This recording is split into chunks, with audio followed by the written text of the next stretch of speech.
All right, we should be live on YouTube in just a second. Let me get TikTok rolling. All right, TikTok is live. There we go. Fantastic. And Dr. Blitz, because Ian's not here yet, you're floating. I am floating.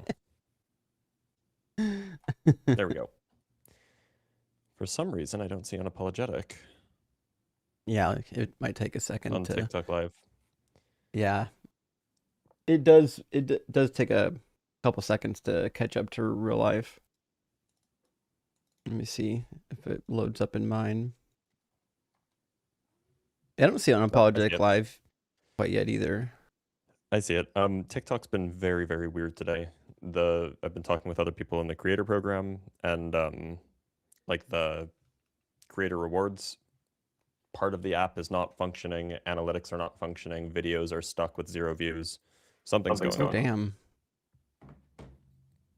Sounds like, well, it could be the storms are fucking everything up. I think it has to do with the handover of power, is my guess. Oh, yeah, I forgot about that. Who actually owns it now? I mean, it's still public. I think it's publicly traded. Or it might not be publicly traded, but it's not owned by a single organization. Um, but I know that Oracle owns a big chunk of it. I think they own 15%. You know what? It's Um, funny. I'm in the live stream now on my account, and it won't let me request. There's no request button. that's weird. But I could from the studio, I can send myself an invite if that works. Okay, so we have so ByteDance has just under 20%. Oracle, Silver Lake, and MGX each hold around 15%. Um, and well, it's not really giving any more details than that. Hmm. I did publish a video, more of a meme than anything, criticizing the orange Cheeto, and I literally it had like 0 views, and then it got slapped with a warning that says this video is not eligible for what do you call it when it shows it to people, like Yeah. it sends it out Well, to people's for did you you post this page. today? No, it was like a day or two ago, maybe 2 days ago. Oh, I haven't. Well, I mean that's standard fare for TikTok. TikTok does not like posting anything that's particularly mean to a particular Yeah. guy. There wasn't even any dialogue. It was just a meme of that baby crying and putting his hand on Greenland, Hmm. because he can't have it. But like, TikTok right now won't let me join the live stream. Like I'm in the live stream. There's no guest request. I send an invite and it won't invite me. Let me restart my app. Yeah, restart your app on your phone. Let me send an announcement on the YouTube TikTok glitching hard today. or on the. Yeah, it really is. And Oh, by the way, it's not showing. Like usually when I'm logged in, it shows the Unapologetic show live, yep. like one of my first lives. It's buried right now. It's buried like 10 deep. Yeah, it was for me too. I mean now it's like, yeah, I don't know how it chooses the order, but we are live on All right, YouTube as we're good well. now. So apparently Okay. just restarting the app will fix that problem. Yeah, Okay. we'll see if the live stream actually gets sent out at all. Um, I suspect it's not right now. yeah, but we usually get a bigger audience on YouTube anyway, so True, but we get a lot of our guests that come in through TikTok, so it's helpful yes. to get that push. Which reminds me, eventually we have to have a discussion on when to start running a vertical stream in unison with our horizontal stream on the channel. On YouTube? Yeah, Do you want to do that? Should we? it's only good for building a following and getting more people into the guest box because the shorts feed gets a lot more eyeballs. That's true. That's true, and I imagine the people who are already following us and would be watching horizontal probably wouldn't do vertical, probably wouldn't care so much about vertical. Um, you know, in principle, with the setup that we have, no, we can't do the multi-stream thing where it like just chops you in half. That wouldn't Right. work. We're too spread out. Yeah, exactly. Yeah, but we could run two different stream keys and Yeah, dual on the stream that same way. That's channel, not a right? problem. Yeah. Yeah, I think it'll be fine. Yeah, that's Um, probably true.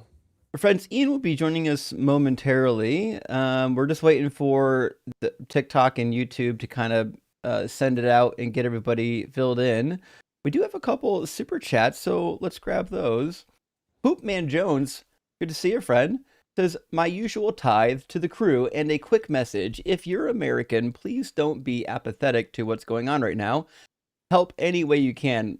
Agreed. It's it feels like it gets darker every day. Like I keep thinking like, soon things will, normalize, but I think it's going to get worse before it gets better. That's for sure. So Um, I have this I don't my so Jewish, right? Um, my family didn't escape Europe during World War II. My family was already in the States by the time the 1900s rolled around. Um, and yet, I feel this very strong drive that things are getting bad and I should leave. yeah. I don't know if that's like epigenetic trauma, but like this is very much a like, is it time to pack my bags? Right. Right. So it's funny because epigenetic trauma.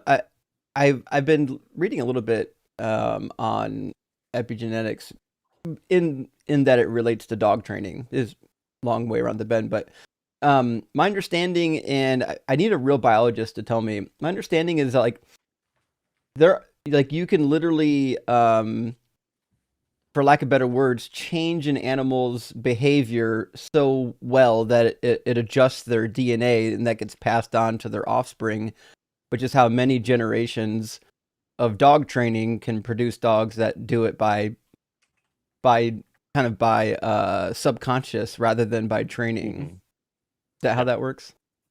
something like that is my understanding. The idea is like whether or not, so epigenetics doesn't change the DNA, it just changes how the DNA is expressed, if I remember correctly, or it That changes makes how sense. proteins or whatever are expressed. And Right. so if the proteins are expressed in a different way and they're upregulated or downregulated, I guess that can be passed down. Um, It's kind of like what you exercise the most, it gets the what your muscle and your brain, the stuff that you exercise the most actually ends up growing and getting sustained. Like so mhm. theoretically you're like adjusting your biology that particular way. But I never uh thought you could do that with behavior, which is really interesting, but that seems to be the science of why dog training is so effective. We've got these breeds now that are like fucking really good at herding sheep because we trained them for hundreds of years to do it. Now it's second nature to them. Pretty wild. Anyways, Yeah, I still don't mhm, understand it. I don't understand how, so like definitely if your gene expression changes and that can be maintained in like after cell division, then like that can affect how the organism is. I don't understand how that's passed on, right. especially from females, because females have all of their eggs already set from birth. Hmm. So I don't know how that works. Um, but there's a big long Wikipedia article on it that maybe I'll read later this afternoon. Yeah, I have to read up on it. It's a really cool subject. But it does explain a lot. C-Bar, thanks for the $4 super thanks. We appreciate that. And also, Kelly, thank you so much for the $5 donation. Good to see you, friend. Hope you're doing well. Hope you're staying warm. And Texas Panhandler, good to see you also. Thank you for the $10 super chat. It says Sunday Dream Team, stay unapologetic, my friends. That is the case. I mean, unless a miracle happens. By some miracle, all three of us get converted at once. I guess Honestly, that'd be pretty miraculous. I know. We, to be fair, we would make a killing as apologists. Oh, it would be so easy. Yeah, yeah, for sure. Especially with the backstory, three hardened atheists Hmm. converted by one miracle. It'd probably get turned into a movie. Yeah, you know what? It might even make a good movie. Like a good movie as far as, Christian dogma movies are. But, better than like there was that well, there was a recent um there was a recent movie where like there was like a professor teaching that in this classroom we only teach atheist science or something like this. It was some one of these like really crappy, you know, um PragerU movies. Right. Carlos, thank you for sending out 5 unapologetic gifted memberships. Really appreciate that, friend. Rad. Huge W. All right. Maybe it was the Daily Wire. I think it was the Daily Wire movies. I think TikTok's still glitching because it says it just said a minute Wait a ago we minute. had like 800 people in the room, and we do not have 800 Yeah. people in the room. Actually, I wouldn't be surprised if we do. Now it's down to Wait, 580. okay. No, now I'm very confused. TikTok has no idea what it's doing right now.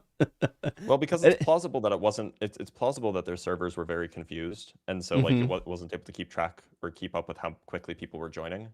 340 is a little bit on the low side right now, but now it's 290. Yeah, it just went from 800 to 270, 275 in like 15 to 30 seconds. Well, fortunately, look, if you're watching this and you want to join in, but you can't, there's also a link that you can join in from, there's a URL that you can join from. So definitely, feel free to join on YouTube. In fact, the YouTube live stream has plenty of viewers. We have plenty of people watching, both, on YouTube. So hop on over there if TikTok's giving you trouble. The link is, if you want to follow on YouTube, which you should, you can watch it in horizontal too. Just go to Unapologetic on YouTube. It's called, the account name is @Unapologetic Live, and you can watch there. There won't be as many issues. There are people coming in saying they didn't get notifications of the live. That is the case. Someone was mentioning that they might be throttling live streams right now because of what's happening in Minnesota, which I could see that. I could see why they would want to throttle people going live. I'm generally very skeptical of claims like that. Yeah. I think that probably there's less back-end nefarious control than people think. I think probably what happened is that something was screwed up on the back end because of the transition. The handover. That'd be my guess. Yeah. Not only was there a handover, but at the worst time when we're getting a real actual winter snowstorm. Yeah, actually, it could also plausibly be related to that too. Right. Right. I wouldn't be surprised if there were some servers that were down. Yeah, for sure. But we are live right now on TikTok and on YouTube, so we'll get some people. We'll get some opposition probably soon, I would imagine. Let me check to see where we're at on YouTube. It's funny, when we first started setting up this morning, Video Ninja was acting a fool, but it seems like Video Ninja's okay now. Yeah, I'm actually curious how bad the if there's just general outages in various places. Could be. I think YouTube's behaving normally. We've got about 500 people almost watching on YouTube, which is about right for this time. So I think YouTube's good. Yep. Okay. Well, Carlos with an update. Good to see you, Carlos. Thank you for the super chat. Says, by the way, someone's getting laid tonight. That's what I'm talking about, buddy. This prophecy will be fulfilled completely. Doug has approved. I hope that means, my friend, that your Doug has made you rock hard. And listen, I'm happy to hear it. Hope you have a blast, buddy. Looks like someone's getting resurrected tonight. All right, we got a guest in the guest box, so let's grab a guest. Well, at least the guest box is working. Wash your links. It does seem that.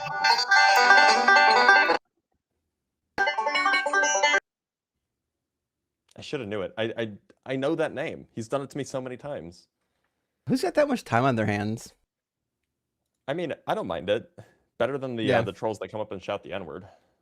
You know, it's a lot better than spitting out 5 premises under 5 seconds and then just shouting, which one do you reject? Which one do you reject? Okay, fucking take a breath, guy. Those are the worst. My last live stream, I think, opened with one of those idiots. I didn't even talk to him. I was like, we're not fucking doing this today. Adam, hey, thanks for the super chat. It says, hi from Poland. I got some serious winter too. We're with you, rock hard for Doug. I didn't realize it was going to be hitting Europe. Holy shit. Well, listen, I hope you're I staying think it warm, is a friend. different thing. I assume it's a different front. It's like yeah. a different storm. Yeah. It's got to be a different storm. Yeah, I mean, so what happens in North America is that you have the polar vortex just blows stuff down across Canada. Mm-hmm.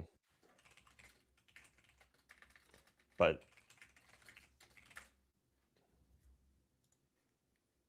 they Oh don't well. have a Canada in Poland. No, they don't. Or they certainly do have some cold weather though. Puny programmer, thank you for Oh, the $5 oh, super come chat. on. I'm sorry. I just looked at Poland's weather. They're like sitting like just below freezing right now. Oh, that's cold for them. It Huh. does get colder in Poland, That's what I but thought. like they it's not like so bad. Now, I mean, Canada has some, like if you go to like Regina or like Winnipeg is at like minus 26 right now. Ooh, I have some friends there. that's wild. Saskatchewan gets Yeah. cold too. Puny programmer says Adam and Eve. I'm sorry. Did Adam and Eve have navels? Does God have a navel? If so, what is its purpose? Well, this is a fair question. And if I had to take a wager, I would say no. They wouldn't have had a navel because the navel comes obviously from the umbilical cord, and they didn't have umbilical cords. But it does make you wonder. Certainly, the question I always wanted to know is like why did God give nipples to men? Like what a weird. This makes perfect sense if evolution is true. It doesn't make any sense if the Bible God is Unless true. God's just into that. Maybe, yeah, he's in nip stuff. Nigger, nigger, nigger, nigger, nigger, nigger, nigger, nigger, Oh, nigger, look! nigger, Oh, nigger, look at him nigger, go! nigger, nigger.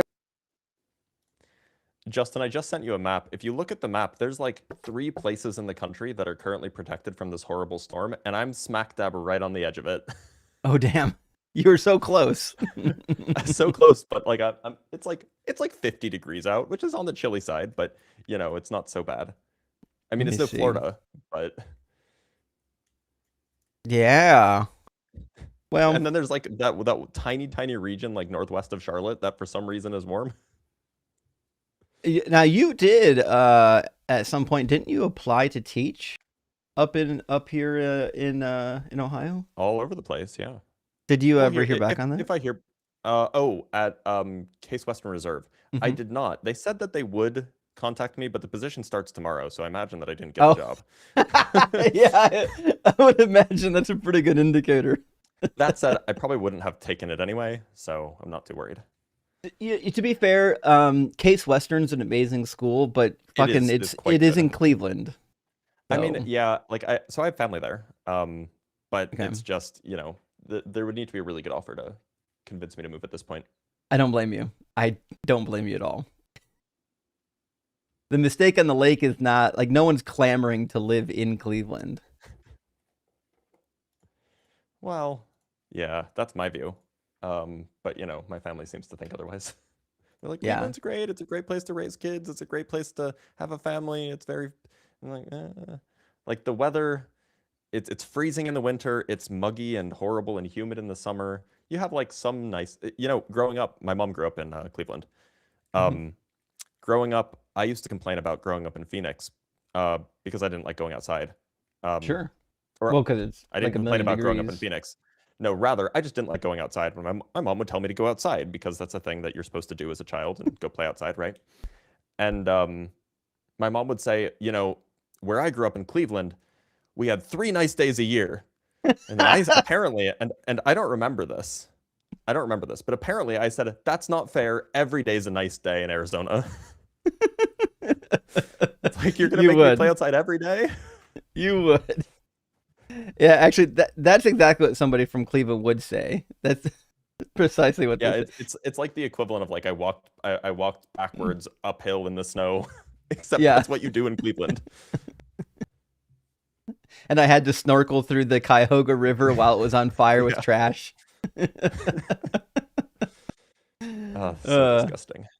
Awful. Patch Grabber, thank you for the $5 Canadian super chat. It says, I grew up in Saskatchewan. Coldest I experienced was negative 70 Celsius with wind chill. Negative 40 Celsius and negative 40 Fahrenheit are the same temp. I didn't realize that, but that does check out. Yep. That's the crossover point. All the people I've ever known from Saskatchewan that moved to the States, it's like it's snowing here and they're like outside in shorts and a hoodie. Like it's not that big of a deal. That's just a Canada thing, though. Yeah, could be. Canada's cold. Yeah, I think that Saskatoon is currently the coldest place in Canada right now. Mm-hmm. Might even be the coldest place in the world right now. Oh yeah. Well, no, we I'm potentially sure Siberia is colder. Siberia's got to be colder. No. Oh yeah, there's Siberia is Siberia cold. that are a little bit colder. That's why they put the gulags up there. Because you couldn't escape. You'd just die in the frozen tundra of Yep. Siberia. Yeah, so like northern Siberia is like minus 40 right now, but Oof. in Saskatoon, keep in mind Saskatoon, it's like day.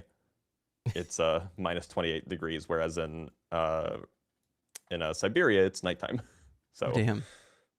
Well, we might have a guest if it's not a troll. Let's grab Bug Life. We've talked to a couple people named Bug Life. It's always hard to tell if it's one you have talked to or if it's somebody else.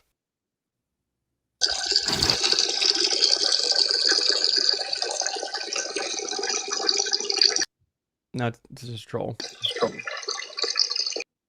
Okay. Yep. Seems like it.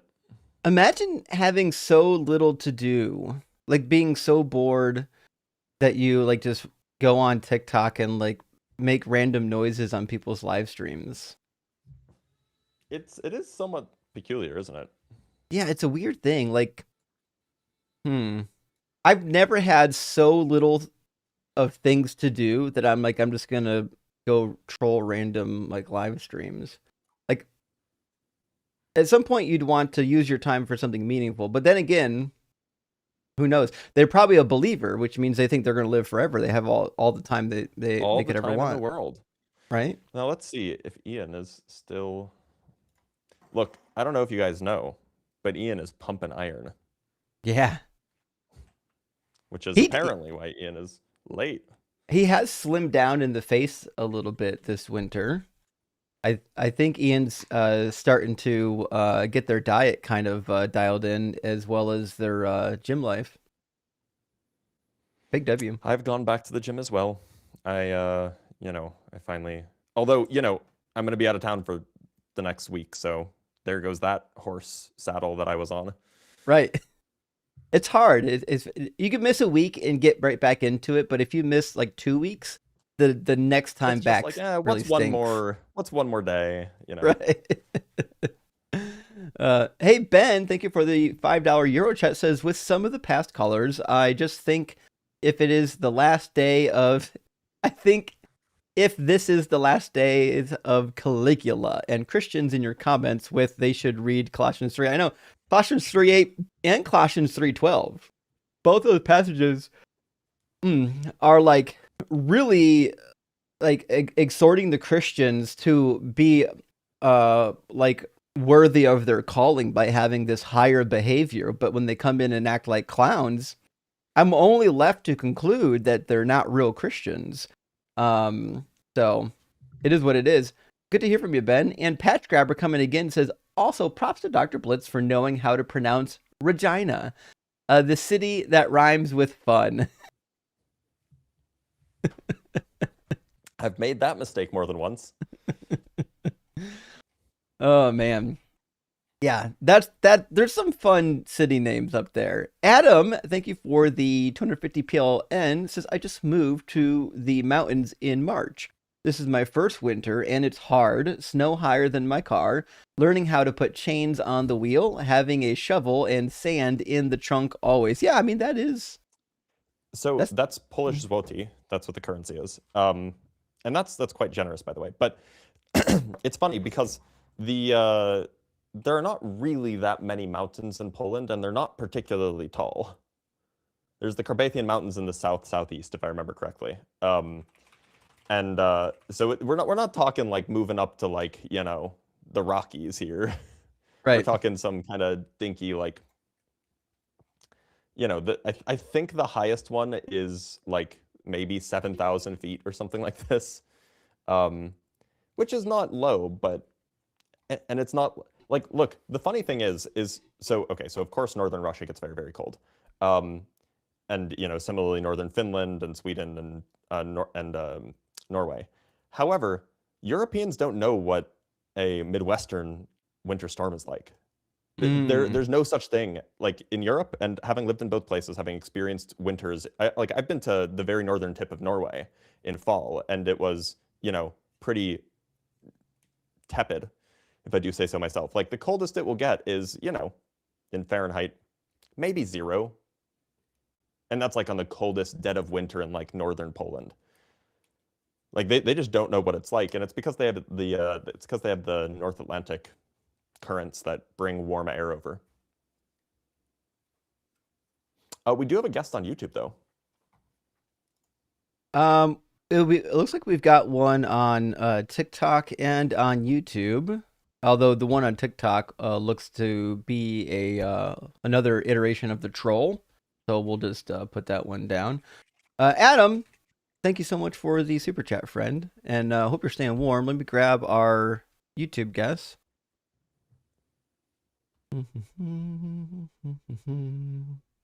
Oh, I added it to the wrong slide. Give me 1 second. There we go. Marilyn, welcome in. How you doing? Hey, how are you, Justin? I can't Howdy, howdy. complain. Good. How are you both? So I had a question. Do you believe in objective morality? Not really. It depends on what you mean by objective, though. If by objective you mean like some rules baked into the fabric of the universe, not really. If you mean objective, like there is like an ultra powerful dude that makes the laws, also not really, but for a different reason. Okay, so like I believe atheists are closer to God than Christians because they have autonomy and they know they have their own power and authority. So if you, as an atheist, were to believe in morality and that it exists, at least, then why wouldn't you just tell Christians that you're God and like destroy their whole idolatry? It doesn't really make sense to say that, though, right? Why? That If was you're like an an atheist, you incredible can't non be. sequitur. I try. Like, why? If I don't understand, like, why don't we just say we're God? Like, why don't we just we do have all the knowledge that there is to know as a collective. I mean, there's no reason to differentiate us from God. I don't Well, think anyone believes that we know everything that there is to know. Also, hey, sorry to, gosh, I hope I'm not coming Hey, in too Ian. forcefully. No, Hey, I love you, Marilyn. Ian. I So love you good to too. see I you. love you too, Marilyn. It's so good to see you too. It's also nice to meet you. But Yeah. Hi. regardless, um, I don't think anybody here would make the claim that we know everything that there is to know. I think Dr. Blitz and Justin hold to like a subjective model of morality. I'm inclined to think that morals are objective, but I also think that there's like aspects of morality that we have yet to fully understand that we're still coming to terms with. And for sure, definitely the Bible, or I assume you're Christian. Are you Christian? No, I'm not Christian. What are you? I'm God. Maryland's an I'm atheist. God. Yeah, I don't follow a she doctrine she's because not quite ready yeah. to say she's an atheist, but I Marilyn, my am friend, you're an atheist. I am not an atheist. Welcome I'm to the God. You club. are? You're God. We're all God. No, you're God. That's so sweet. Yeah, we Ian, stop are. flirting.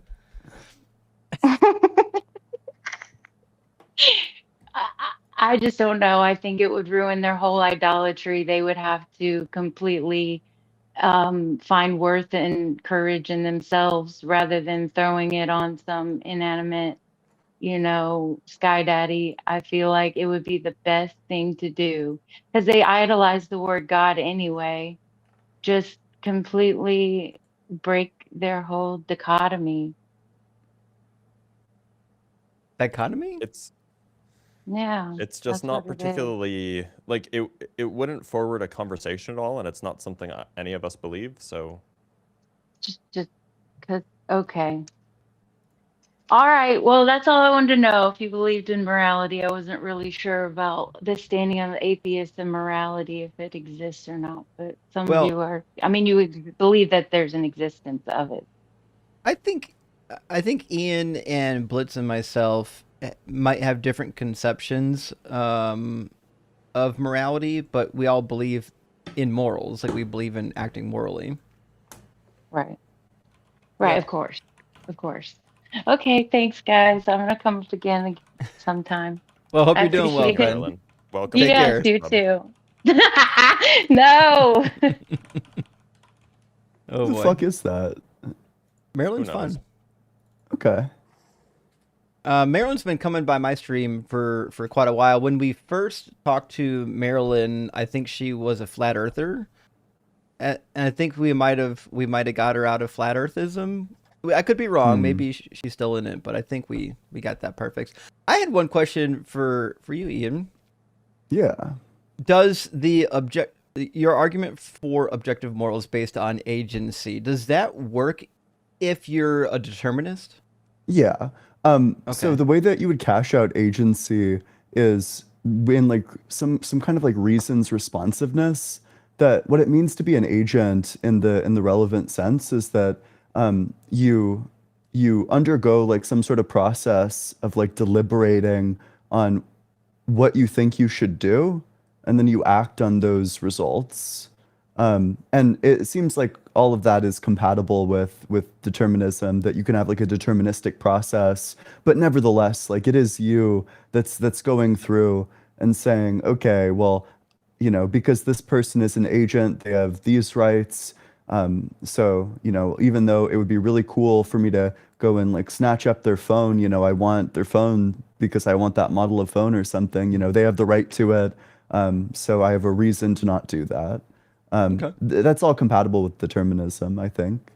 Makes sense. So we've got one guest on TikTok and one guest on YouTube. The TikTok guest has been here just a little bit longer. So let me grab Love Pain, and then we'll grab Post's Completeness Theorem after that. Hey How you doing, guys, Pain? Hey, how's I'm it going? good. Pain, are Um, you at least 18, and do you believe uh, in God? no, I don't. I just want to ask you some questions like the woman earlier. Um, so like, why would do you think God, if God existed, he created the best possible world?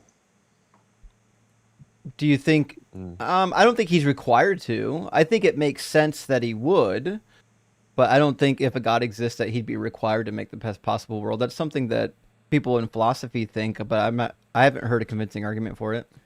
Um, it depends what properties we're ascribing to God. There's Oh, like kind sure. of two concerns here. The first is like, okay, let's say we don't give God the property of like moral perfection. Right. Well, I mean, if God's not morally perfect, then I guess he can just create whatever the fuck he wants to create. But if God is morally perfect, he's all knowing, he's all powerful. I would probably take it that what it means to be morally perfect is that you always do the thing that you have most reason to do, that you are aware of and have the power to do. So in that sense, because God knows everything, he knows the thing that he has the most reason to do, and he has the power to do anything. It's just going to follow from that God always does the most, or the thing that he has the most reason to do. And then that kind of leads to like a second question. Is there a best possible world? I haven't read deeply into the literature, but I know that it's like hotly contested and hotly rejected that there is a best possible world. And if that's the case, then it seems like the theist doesn't need to be committed to God creating the best possible world, but rather just a world that is like fitting of God to create. It is confusing though, because if you Like, what if you are obligated to believe that God created the best possible world? Then it seems like you have to have an affirmative defense of there existing a best possible world, right? Yeah, you definitely have to survive the critiques of God, or of like no best possible world.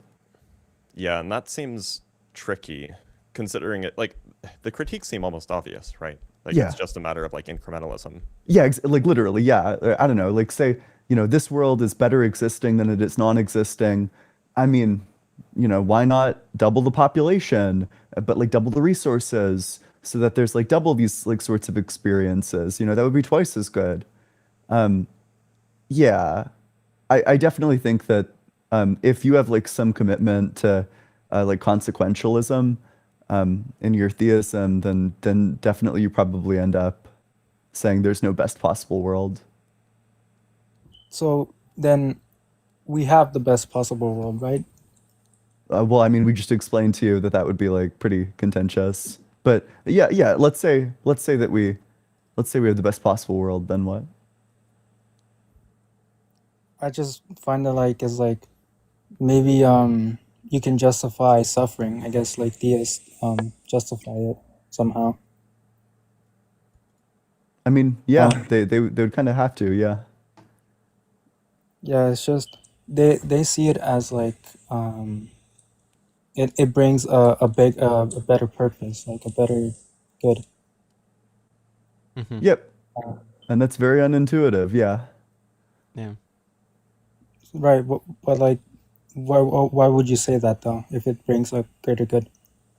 Yeah, would- like the idea that these like horrific, awful, gratuitous acts of evil that I don't know, like reading through like the case files for like the Junko Furuta case, or like the one Japanese unit that like tortured people in Oh China in yeah. World War II. Like reading through the case files for either of those, the idea that there's a greater good here is like I just have really good reason to think that there isn't. There was like an insane amount of suffering inflicted on this. There's no obvious like good thing that's come about from it. Um, I don't know. It just seems like we have pretty good evidence that based on everything we know about what's good and what's bad, that these things are bad and that it would have been better if they didn't happen. Yeah. I also like theists like say like God is only forgiving if you repent. Like I just really hate that as well. Yeah. It's a rough one. Well, love, good to hear from you. I hope you're doing well, staying warm, and we've got possibly some opposition in the guest box, so we're gonna Or grab them. if Okay. you need opposition, then yeah, I'll go. All But right. thanks Cheers, for man. talking. Thanks for being here. Typically, we only take opposition. Today's kind of a weird day because everything's so slow. TikTok's broken, so the Yeah, TikTok queue is very small I can't TikTok sign hella in on my broken. phone at all. at all. Yeah, it's been really buggy. TikTok's got problems today. Miko, thank you for sending out an apologetic gifted membership. We really appreciate that, friend. And Kelly, thank you for the $20 super chat. It's huge. It says, I did not struggle my whole life seeking truth, be led by a human. Oh, yeah. I'm with you on that, Kelly. The minute you give your brain to somebody else to make decisions for you, you're in a lot of danger. Because, like, as we already talked to previously today, none of us claim to have all the answers, but these religious folks do. And I think that's the scary part. They have all the answers, and sometimes they'll want you to do violence. Raging Ocean says, for Ian, how do AI agents tie into morality from agency? Oh boy, that's a really good question. I have no idea. That sounds like the type of thing people have written extensively about, and I haven't read a single paper on it. I have no idea. I could certainly conceive of, um, I could certainly conceive of like AI getting advanced enough to the point where we would ascribe to it some sort of like moral consideration. Yeah, But I could see the same for sure. Ash Child, thank you for the 666. Says the Bible boss, the science Caesar, and the philosophy pharaoh, my 3 favorites all in one place. Good way to weather the winter storm. Well, thank you, Ash. The winter storm has brought some fun stuff today. Hopefully it'll bring in some opposition. Thank you for the super chat. You know, I am quite chilly. This dang winter storm. Oh, yeah. I'm sure. What is yes, it? clear 50 blue degrees? skies. It's like 58, 56 degrees. Yeah. It's so chilly, though. Well, that's freezing in your nondescript location. Indeed. Right. All right, let's get Potts' completeness theorem. How you doing, Potts? Yeah, I'm pretty good, man. You come in with a different name every week. Every week? Yeah, nice Every way to week. poison the pot. But yeah, I have an argument for the classical theism. Yeah. Okay, so firstly, just aiming to generate the prediction that there exists evil actions per agents on classical theism. So I can say it slowly, premise by premise if you want. It won't be, I'm not going to put it formally. I'll just put it in a way which is easy to understand. So basically, if classical theism is true, then given the commitments, there exists a being that is unique and all good.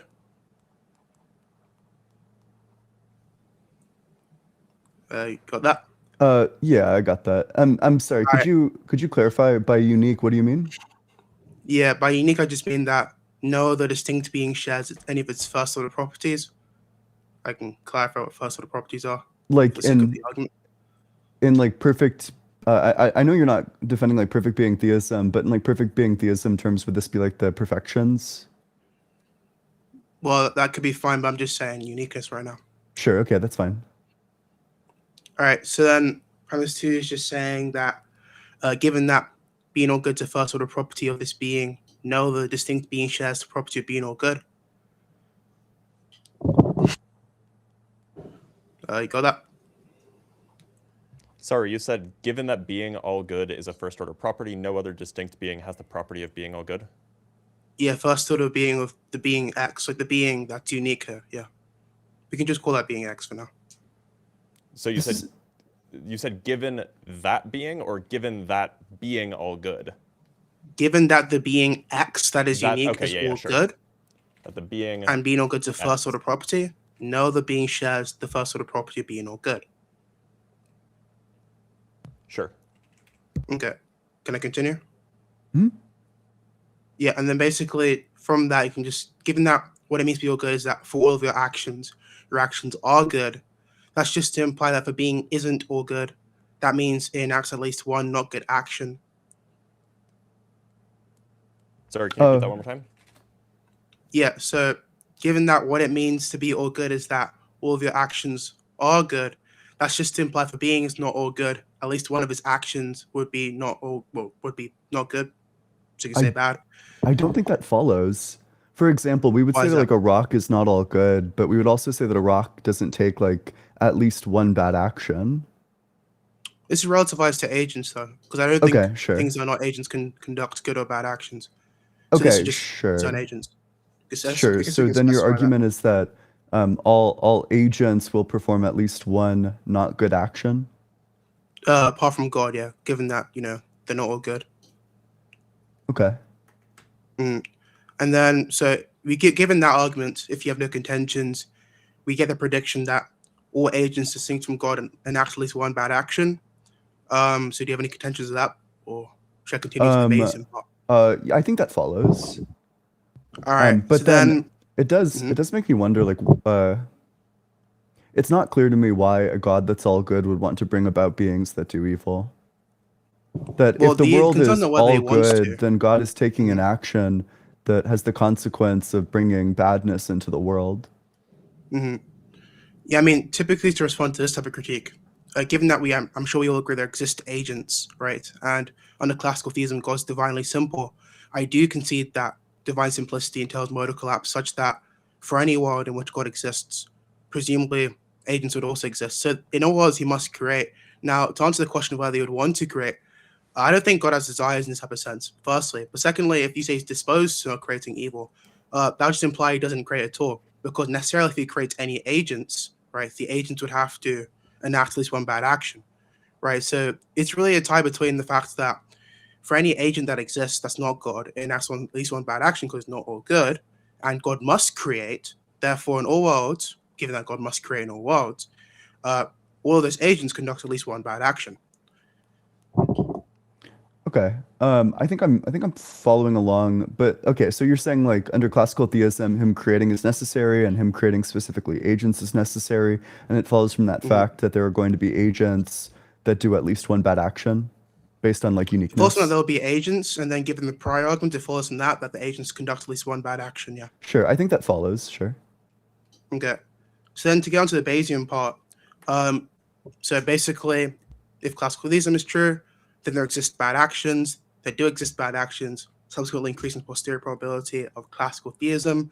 And so much so, it's over other explanatory hypotheses like naturalism, etc. Now, if you want to posit any other explanations, obviously, because I know atheism isn't naturalism, that would be fine. But first thing comes to mind currently as a contender is naturalism. Sure. Well, naturalism pretty well explains. I mean, I guess it depends on how you cash out what a bad action is, but naturalism pretty well kind of expects no particular bias towards good or bad actions. Yeah, so then it wouldn't expect it. It can accommodate for the data, but if there's no countervailing reasons as to why evil would obtain or evil would not obtain, then obviously it doesn't expect it. But I can grant, for the sake of argument, it does expect it. Look, sorry, thought my mic was off. What I'm getting at is that under naturalism, you would expect a lot of evil actions and a lot of good actions and a lot of neutral actions, right? It depends on how you cash out what good and bad are, of course. But I suspect when you say like bad actions, one of the examples would be like gratuitous suffering, like amongst non-human animals. That'd be an example of bad, correct? Sure. Yeah, but that wouldn't be that actually. By the way, the badness there wouldn't be coming from an agent, though. You can have bad. Well, you can have suffering that comes from non-agents. We could talk about gratuitous suffering caused by humans, right? Sure. Even then, you just expect the same. Well, so we can even just grant that expects that, right? I'd want to say that my hypothesis expects it more because in all worlds in which classical theism is true, there must be these given actions in which there are bad actions. Whereas it's possible for there to exist a world under naturalism being true, and there exists no evil. Okay. So you're just saying like the existence of like some, but not. Oh wait, are you still there? Oh, That argument was kind of interesting. That's too bad. Who has red bars? Me? He's here. Yeah, I can see him. Oop, are you back? Oh, did you hear what I said? I think I heard the ending of it. So you're just so your argument is literally just if classical theism is true, then there are going to be bad actions, and then naturalism, and then naturalism doesn't specifically predict it. Therefore, this is evidence for classical theism, the fact that there exists some actions that are evil. Yeah, I mean, I can account for the fact that naturalism expects that. I can even grant that. But what I was trying to say, maybe you didn't quite catch it because I cut out, was that I'm under the impression that classical theism expects it much more, mainly because of the simple reason that for any world in which classical theism is true and there exist agents, which is trivially true under classical theism, there must be bad actions per agents. Whereas in worlds in which naturalism is true, it's possible for there to be no evil there, right? So that implies that basically for all worlds where classical theism is true, there's evil, and not for all worlds where naturalism is true, evil exists, such that classical theism expects it more because it must obtain effectively. Does that make sense? Yeah, this is a really interesting argument. I'm almost inclined to, well, first, I mean, I think, yeah, I think that this is more or less fine in my understanding. I would probably say that for classical theism specifically, that while this might be evidence in favor of it, there's like overwhelming reasons to reject it on the basis that like a lot of the doctrines are gibberish, like divine simplicity, for example. And by gibberish, you mean what? I think that it entails like pretty obvious contradictions. Before we move on to the contradictions, first of all, so do you agree that given this argument, I guess you could ceteris paribus, this would be a good reason to believe classical theism is true? And yeah, I mean, if you ignore like all the evidence against it and like all the reasons why classical theism is like dead on arrival, then sure. Yeah, ceteris paribus. So that's great. So now we can move on to I do have one question. I do have one question, which I think was addressed earlier, but I perhaps didn't catch it. So is the claim that under your view, under classical theism, it is necessary that God creates? Yeah, because they concede modal collapse. Yeah. Okay, so in this view, God does not have any sense of free will. Is that the position? Well, I don't cash out free will that way, but I don't mind granting it because no commitment of classical theism, anyways. But So sure. and the reason I take issue with this, or it's not an issue, it's a little bit peculiar, because typically classical theists, at least the people that I typically talk to who are classical theists, they want to say that God could have not created, which allows God to have a degree of agency here. But it seems like the way that you're describing this version of classical theism is like equally well described by like a book that doesn't have that doesn't have any will of any kind. It's kind of just the description of what happens. And so it's hard to see that this actually is an argument for a God, at least as typically understood. I also share this intuition. Yeah, me too, because it doesn't match the This doesn't Bible seem God problematic. either. The Bible God's a God What? that's typically considered classically theistic, but Well, people may in say the- that, but it obviously isn't. do you think that the Bible God matches classical theism or no? Personally, I don't think so. Okay, Once fair again, I don't enough. mind like saying it has some of the commitments, That's and fine. I also don't mind this critique because I don't think the fact that it seems I'm not counterintuitive. I'm not Uh, critiquing, I'm just oh asking no, you. oh no, I was responding to everyone. Sorry, I was just responding to the general critique, which is that this seems to be congruent with the typical notion of God. I don't mind granting that because once again, this is congruent with the classical theistic view, which just isn't ad hoc. So, if it's the case that this Well, no, seems I mean it seems like it's counterintuitive, consistent with atheism, right? you think a being with a mind that's all good Well, creates the this doesn't universe. require none of this requires a mind, right? All it requires is that a being that is unique and all good. That's all it requires. Wait, bear in mind we said that if a being's all good, right? I think Ian agreed. Maybe you disagree. If a being's all good, that means all of his actions are good, and we both agreed that only agents can conduct good or bad actions. Hence, rocks, other things, can't conduct good or bad actions. That just implies that if God can conduct good actions, he would be an agent. So it's trivially true Actually, to have a mind. there might be an additional critique here, namely, do necessary actions have moral weight? I think you could. I'd probably say they might. Yeah, it's a question of whether or not you underwent like a deliberating process and then like you exercised your agency to take like some sort of action, like whether or not you were reasons responsive. To which the theist would probably say God is maximally reasons responsive. I wouldn't say any of that, but it doesn't really sure. seem I'm too concerned with that either, because all I mean by a good or bad action is just any action that's in accordance or violates some moral fact or moral statement. So the view is compatible with like moral realism or anti-realism, maybe even Right, non-cognitivism if we Wait, modify what? the view slightly. How's the view or this argument certainly isn't compatible with moral, like, or like anti-realism. Why wouldn't you can just say that the given moral statements being true are conditional on God's mind? Sure. So just like God deems some actions to be evil, and then that's all it means to say that they're evil. Yeah, and it turns out when we want to explain certain actions existing, like rape, for example, etc., these given actions are taken to be bad by the general consensus, and that's just congruent with God's, I guess, I don't know. Does he assign thoughts? specific? That'd still be fine. Does he assign specific actions as being evil or not evil on the basis of reasons? No, you wouldn't say that. Okay. Reason implies deliberation. So. Oh, okay. Sure. Then in that case, it seems like we're like critically spiked out of any knowledge of the existence of evil. Wait a minute. Hold on. I'm sorry. Sorry. What do you mean spiked out? Completeness theorem. Did you say that he doesn't deliberate?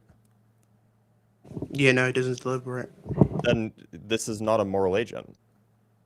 It doesn't have moral responsibility. It doesn't come to decisions based off of deliberation. Bear in mind, I've defined agent, first of all, just a being with a mind, and also defined a moral agent, just a being with a mind that can conduct bad actions. It seems like implicit in my definition is nothing concerning whether it can deliberate or not. So I mean, maybe you're employing a different definition, but that's the equivocation, though. If in your argument I replaced being with a mind, in fact, with a mind's not your argument, but it's kind of implicit. If I just replaced there exists a being that is unique and all good with there exists a machine that is unique and all of the outcomes of all of its actions are good, would the argument be any different? Yeah, I mean, presumably, right? I mean, is it's it implicit in it being a machine that's complex? Are the implications afterwards? Or do the implications follow? What implications? Like, some of them, no, of course not. Do you get to the conclusion if you also grant P2 and P3 and you change P1 in the way I've described? No. This wouldn't What work as a what stalking fails? horse objection. Though. What fails? Yeah, I mean, that's what I was going to clarify by. I'm pretty sure when you say machine, you're implying something complex. I mean, typically No, that would be divinely it simple. could be like some. I mean, simplicity isn't really required in this argument. So Wait, so let's get this clear. The thing you're calling machine, quote unquote, it's simple, has a it doesn't. mind. No, it's not simple. It doesn't have a mind. Wait, what property are you removing, and what are you replacing it with, or are you just removing a property? I'm just removing classical theism, and I'm instead positing that there exists. If blitz theism is true, then there exists a being that is unique and all good. And that be That's or all there it means. exists, Yeah. sorry, there exists a machine that is unique and all good. All good Is be that all good exhaustive of the meaning. account? Sorry, go ahead. Is that exhaustive of your account? Because if that's all you mean, by the way, and I can just say you define it univocally to the way I've defined it, then you're still lacking divine simplicity under the account. I can I don't mind importing it to your account. The account that I'm providing Well, is wait, why would we want to be committed to non-simple. simplicity? Yeah, divine simplicity is what allows you to say that for all worlds where classical theism is true, there'll be agents such that they can conduct bad, or there'll be beings that can conduct bad actions. If you remove divine simplicity, then it's perfectly plausible for there to exist worlds with no agents such that there exists no evil and God still exists. Why I don't see Which means that the simplicity in any of the expectation will be dropped. premises. I see doesn't- yeah, it uniqueness doesn't and seem all related. goodness, but where's I simplicity? mean, so I'm recording. I did say that I said classical theism, and implicit in classical theism is the being is divinely simple. Sure, but So, I where mean- in the argument? So, premise one is that classical theism implies that God is unique and all good. Premise two that if he's unique, his uniqueness Yeah, the argument just and seems all to show that goodness if there means exist agents, that no other being is all good, and then it Mhm. follows from that every other being is going to be not all good. That is to say that they're going to do at least one evil action. So I'm not Yeah. sure where in here simplicity appears. it wouldn't even need to be in there, right? But once again, that argument all that argument's trying to do is show that if there exists agents distinct from God, and obviously God exists, right, then those agents conduct one bad action. And then additional to that, given the commitment of classical theism, for all worlds, there must exist agents given modal collapse. And if that's the case, then obviously all of them conduct at least one bad action apart from God. So yeah, it's not in the argument, but it doesn't need to be. Oh, sure. Well, then it seems like it doesn't need to be postulated by like Blitz's I guess like stalking horse hypothesis. Sure, let's just say that's the case. That means there does exist worlds in which this machine, quote unquote, exists, and there are no agents such that there is no evil. Well, So no, the even on this machine is a stalking horse machine. The machine can't choose not to do things. It just is a certain way, and so it will create. But you need to disambiguate this machine even further, because that's just a further stipulation that I didn't hear prior.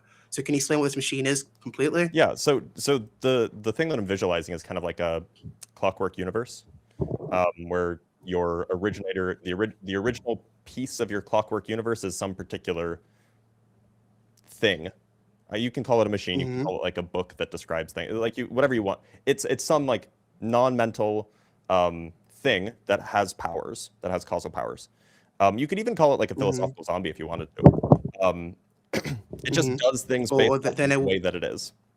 Then it couldn't be all good. Wait, does the machine have a mind? No, it doesn't have a mind. Then how can it be all It can be good then? disposed towards bringing about goodness. But For that example, it wouldn't could be even like an matter. axiarchist world.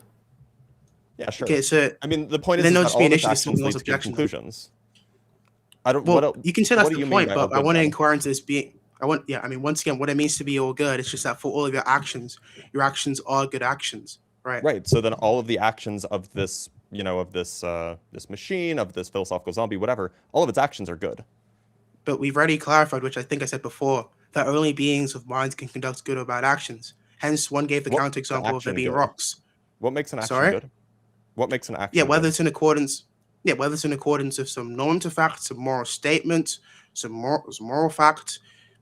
It's really dependent on any. That doesn't sound like it all depends on the agent or on the thing producing those actions having a mind. It just depends on what the action is in accordance with. To be clear, Well, this is a okay, then there's a contradiction from response earlier. to- You said animals weren't moral agents, but animals have minds. Then when did I say that? I didn't. It's in the I can clarify recording. what I You said I didn't animals say that, aren't by the way. agents. If I said that, I was misspeak. What I was actually Okay. what I was intending to say is that the thing that causes the given suffering for those animals aren't necessarily animals. Like, I was trying to give an example. I think it got cut off of an animal falling over and breaking their leg. You wouldn't want to say that them tripping over a rock, for example, is caused by the animal. It's caused by their movement towards the rock, right? I guess their lack of foresight. That's not caused by the animal or a animal. That's just caused by their environment. and you wouldn't want to say the environment conducts a bad action. That wouldn't be a quote unquote bad action because not conducted on the thing by an agent. Ooh, It's by a wait, we would probably say that God is Mhm. morally responsible for that, though. That would actually increase the posterior probability of my hypothesis. You think? Yeah, that's fine. Like God being Yeah. morally responsible for animals like tripping over rocks and breaking their legs? But when you say morally responsible, you're just implying that he's cognizant of the given action and he produces that gratuitously. So the criteria that I'd cash out for moral responsibility is going to be something like there is no morally absolving circumstances, where we might cash this out as like you were cognitively capable of having access to like the moral reasons, you had control over the situation. Both of those are true of God. Therefore, he would be without excuse for anything that happens. And in this instance, are you saying that's the only bad actions occurred for the animal, or there are more than one bad actions occurred on the animal? Well, I presume multiple bad actions, but for this one bad action, actually, you might want to say it might follow from that he's just morally responsible for everything. Well, that wouldn't follow at all, because I take some account of moral responsibility in which you'd have to say that the thing is morally responsible if and only if, firstly, it has a cause dependency relation with it, and secondly, the thing producing it desires to cause a given effect and is cognizant of the given effect. God is cognizant of it, but doesn't desire to do so, right? Oh, that Because once doesn't again, account for God like desires. the moral responsibility of people who are negligent. I would be unconcerned of that. Okay, so you wouldn't would even then tell just conscious, bite but the be bullet. counterintuitive. So you would just bite the bullet under your view and say that, Wait, I why don't would know, it be like a people who bullet? like drive drunk but don't want to run over like the family of four, that those people like aren't morally responsible? Wait, firstly, why would there even be a bullet? You think Pretty that drunk counterintuitive to say that drivers drunk are not drivers are morally at fault. responsible for Well, that's killing not an like a answer to my family of question, though, is it? four? Why would that be an answer to my question? Look, I'm asking you why would that be a bullet to Well, bite in the first okay. place? So I mean, I'm just gonna leave this up to the audience to decide, but I think that that's like pretty unintuitive. So if that's what your view Wait, commits you are you to, saying that you think it's a bullet is conditional on the okay. audience? So correct with the audience existing, you wouldn't know Sure. if it was a bullet All to bite or right. not? All right. So we're out of substance mode and we're going into rhetoric mode, it seems. How's that rhetoric? Isn't Okay. that also just So your substantive question point? is why is the drunk driver of four, or the drunk driver that like plows down the family of four, morally responsible? I could say it's more responsible for some other countervailing reason. It doesn't have to be conditional on having the desire for it. So to what extent would you say that they're morally responsible? I'd want to say they're morally responsible in virtue of the fact that they have causal relation with the given thing, which is causing the accident. And on top of that, they're also cognizant prior to taking any, alcohol of the possibilities, or at least they seem so, of the possibilities of drinking while driving or being drunk while driving. On top of that, they lack the desire to cause such an event, like, causing suffering and such. So in that case, they would have the desire to not cause that thing, but they have caused that thing, so they have the Ooh, responsibility. that's not the same. Desiring to not What's the desiring difference? to cause the thing is not the same, or sorry, desiring to not cause the thing is not the same as lacking a desire to cause the thing. One is like an affirmative feeling towards like a specific object, whereas the other is like a lack of a mental state.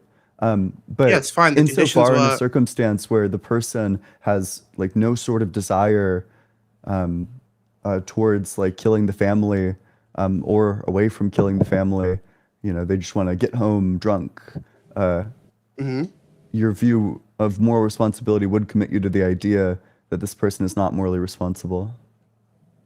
But once again, my conditions were, and I can repeat it, the conditions were causal dependence, desires, simplicity. I didn't say desires of X, Y, I said desires. You can check with the recording.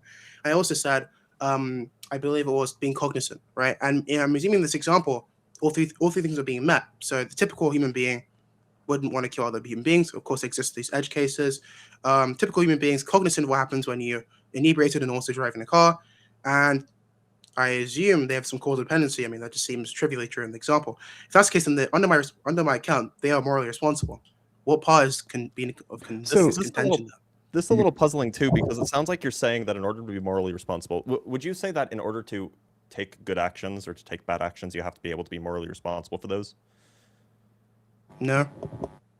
Okay, so you can take bad actions but not be morally responsible. Okay, that's fine. That alleviates my confusion. Go ahead, Ian. Sure. I was just gonna get clear. So you're saying like the being just needs to have desires simplicator? Like if Yeah, they I desire didn't say anything anything at else. all, then they're morally responsible?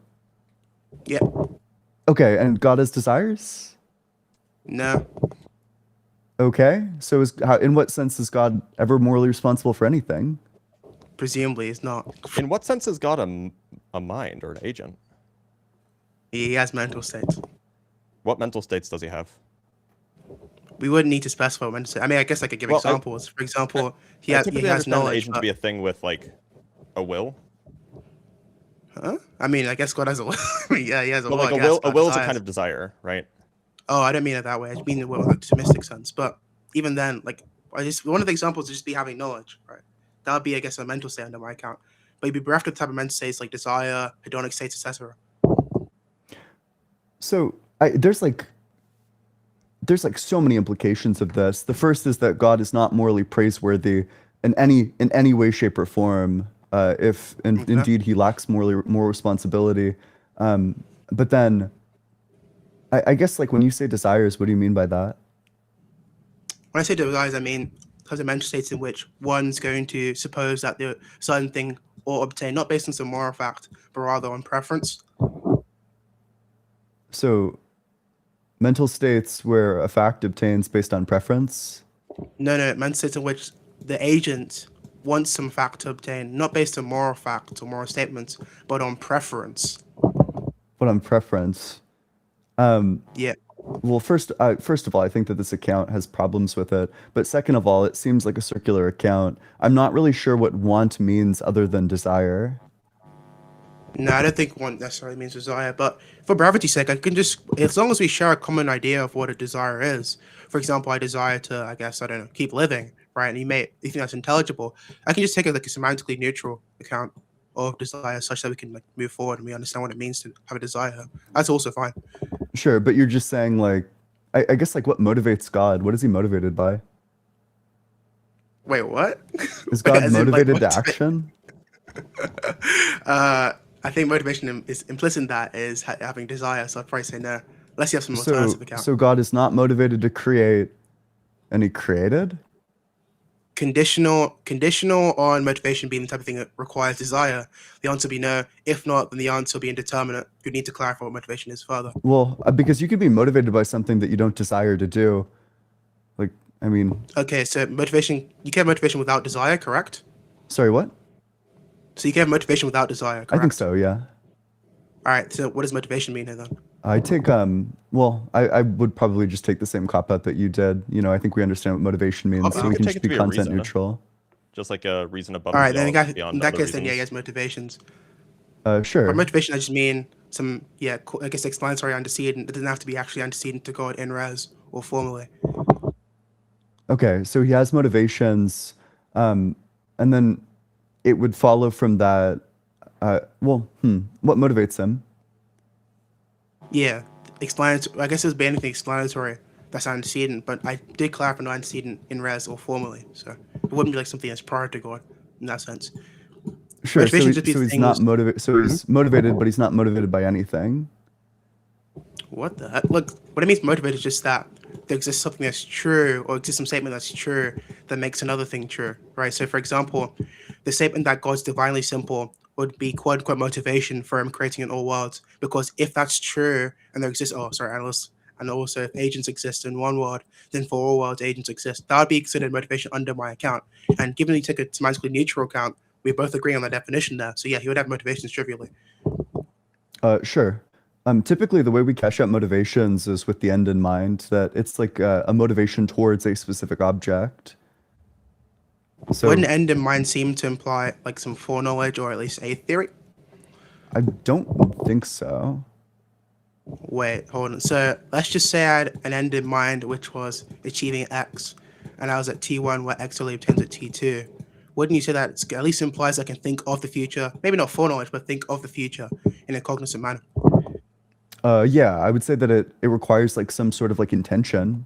Are you saying that God is Yeah, not like does God act intentionally? I didn't say anything like that, but is that just saying that it's going to require deliberation there? No, not necessarily. Just that there's like All a right, then how specific do thing you- in mind when God is acting.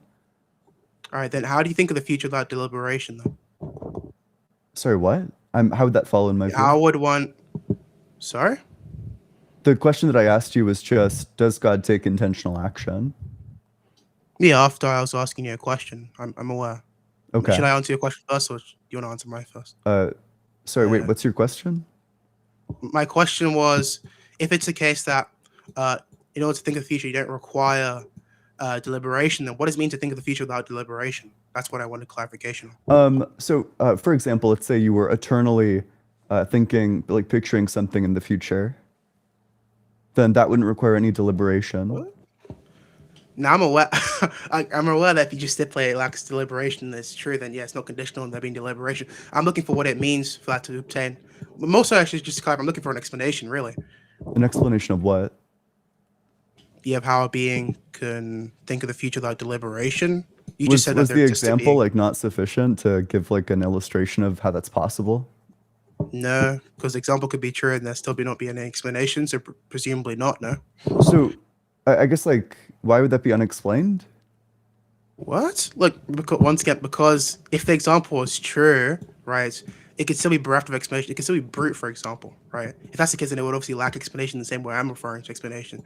So I want like you to explain to me each individual factor and how that would come together to create some account So of which, in we which. can, yeah, we can like change the example to this. It's totally fine. Let's say that there's like a world that exists with for the exact same duration as this one has, and will represent the moment that's indexed to right now as like TN. Let's say that there's a being that just has like because of his nature a mind, and he's just picturing like a giraffe at TN. Well, his nature would just account for the fact of like the thing that he's picturing. That's a counter possible. Why? Yeah, because if you haven't stipulated that the being creates everything, including thing is picturing, and also nothing, the thing is picturing doesn't exist in res, then it would have no reason, or there'll be no reason at least for that thing to have that mental object in its mind or deflationary object in its mind. Because under our account, we want to say that God knows of things or can picture things based on knowing himself, right? So knowing of the essence means he knows everything, and he also picture things by extension. Whereas on here, there's no reason for it to be the case that it pictures things. And on top of that, the P and not P there would be that what it means to picture things is to pull a concept from another thing, but it's bereft of concept here. So the P or not P would be it can picture things, but also can't picture things, because obviously the requisite for picturing things is pulling concepts from another concept or object. You could say, I mean, if you don't like that either, we could say that it's an eternal giraffe, picturing an additional giraffe at TN. Eternal giraffe picturing it. Does it know itself? Yeah. It has a mirror in front of it. Why would I wouldn't be reason to believe it knows itself. But just granting it knows itself, right? Then yeah, sure. It would know of an eternal giraffe. Well, I mean, would it even be a giraffe by definition? But let's just say, yeah, it would know of that thing eternally, yeah. Okay, sure. Then it seems like that's like an example of the thing that you were looking for. Well, once again, it doesn't explain. Yeah, it's fine. I guess I can understand it without explanation. Even in this case, I would still fail to see how this is going to be an issue for the given argument in which God's unique and God's all good, such that we predict the data of there being evil actions. Well, I mean, okay, so just to like trace back a little bit, do you think God takes intentional action? By intentional action, you mean what here? Just that there's like, so when he does things, he does it with like a specific, I guess, like outcome in mind. Goal in mind? Yeah. And by goal, do we just mean like telos, something like purpose? Like some like state of affairs that he desires. Oh, some state of affairs in you mind? you don't want him to have desires. Yeah. Some like state affairs that he is motivated towards. Motivated towards in the way we've cashed it out. Okay, can the state of affairs be counterfactuals, or must there only be things that are obtained in the actual world? I have no idea what the implications of. Well, if the answer is yes, they can be counterfactuals, then the answer would be no. Well, yeah, because you're a necessitarian, so a trivially, I guess. So sure, just like things that can obtain in the actual world. Yep. Sure. Okay, so you do think that when he acts to bring about like specific goals? Whoa, that's slightly different. No, I thought what you were saying was that when he acts, he can act, and I guess the motivation for his action be some mental concept he has. Like, for example, the example you gave, like the giraffe, maybe. Like when he creates, he thinks of the giraffe. I mean, don't know why that would be the case, but sure, that seems possible. Yeah. Okay. That seems to entail a contradiction with his immutability. That Okay. he What's the would go from contradiction? intending specific things to intending other things. Yeah, well, that violate mutability. That just implies that that's the type of thing that we account for when it comes to identity. Also, that just gets into like whole idea of absolute identity, relative identity, So CAI. I don't know why I'd accept any of those. okay, so you'd be committed to when creation was happening, God was intending to bring creation about, and then clearly he's like not intending to bring creation about anymore.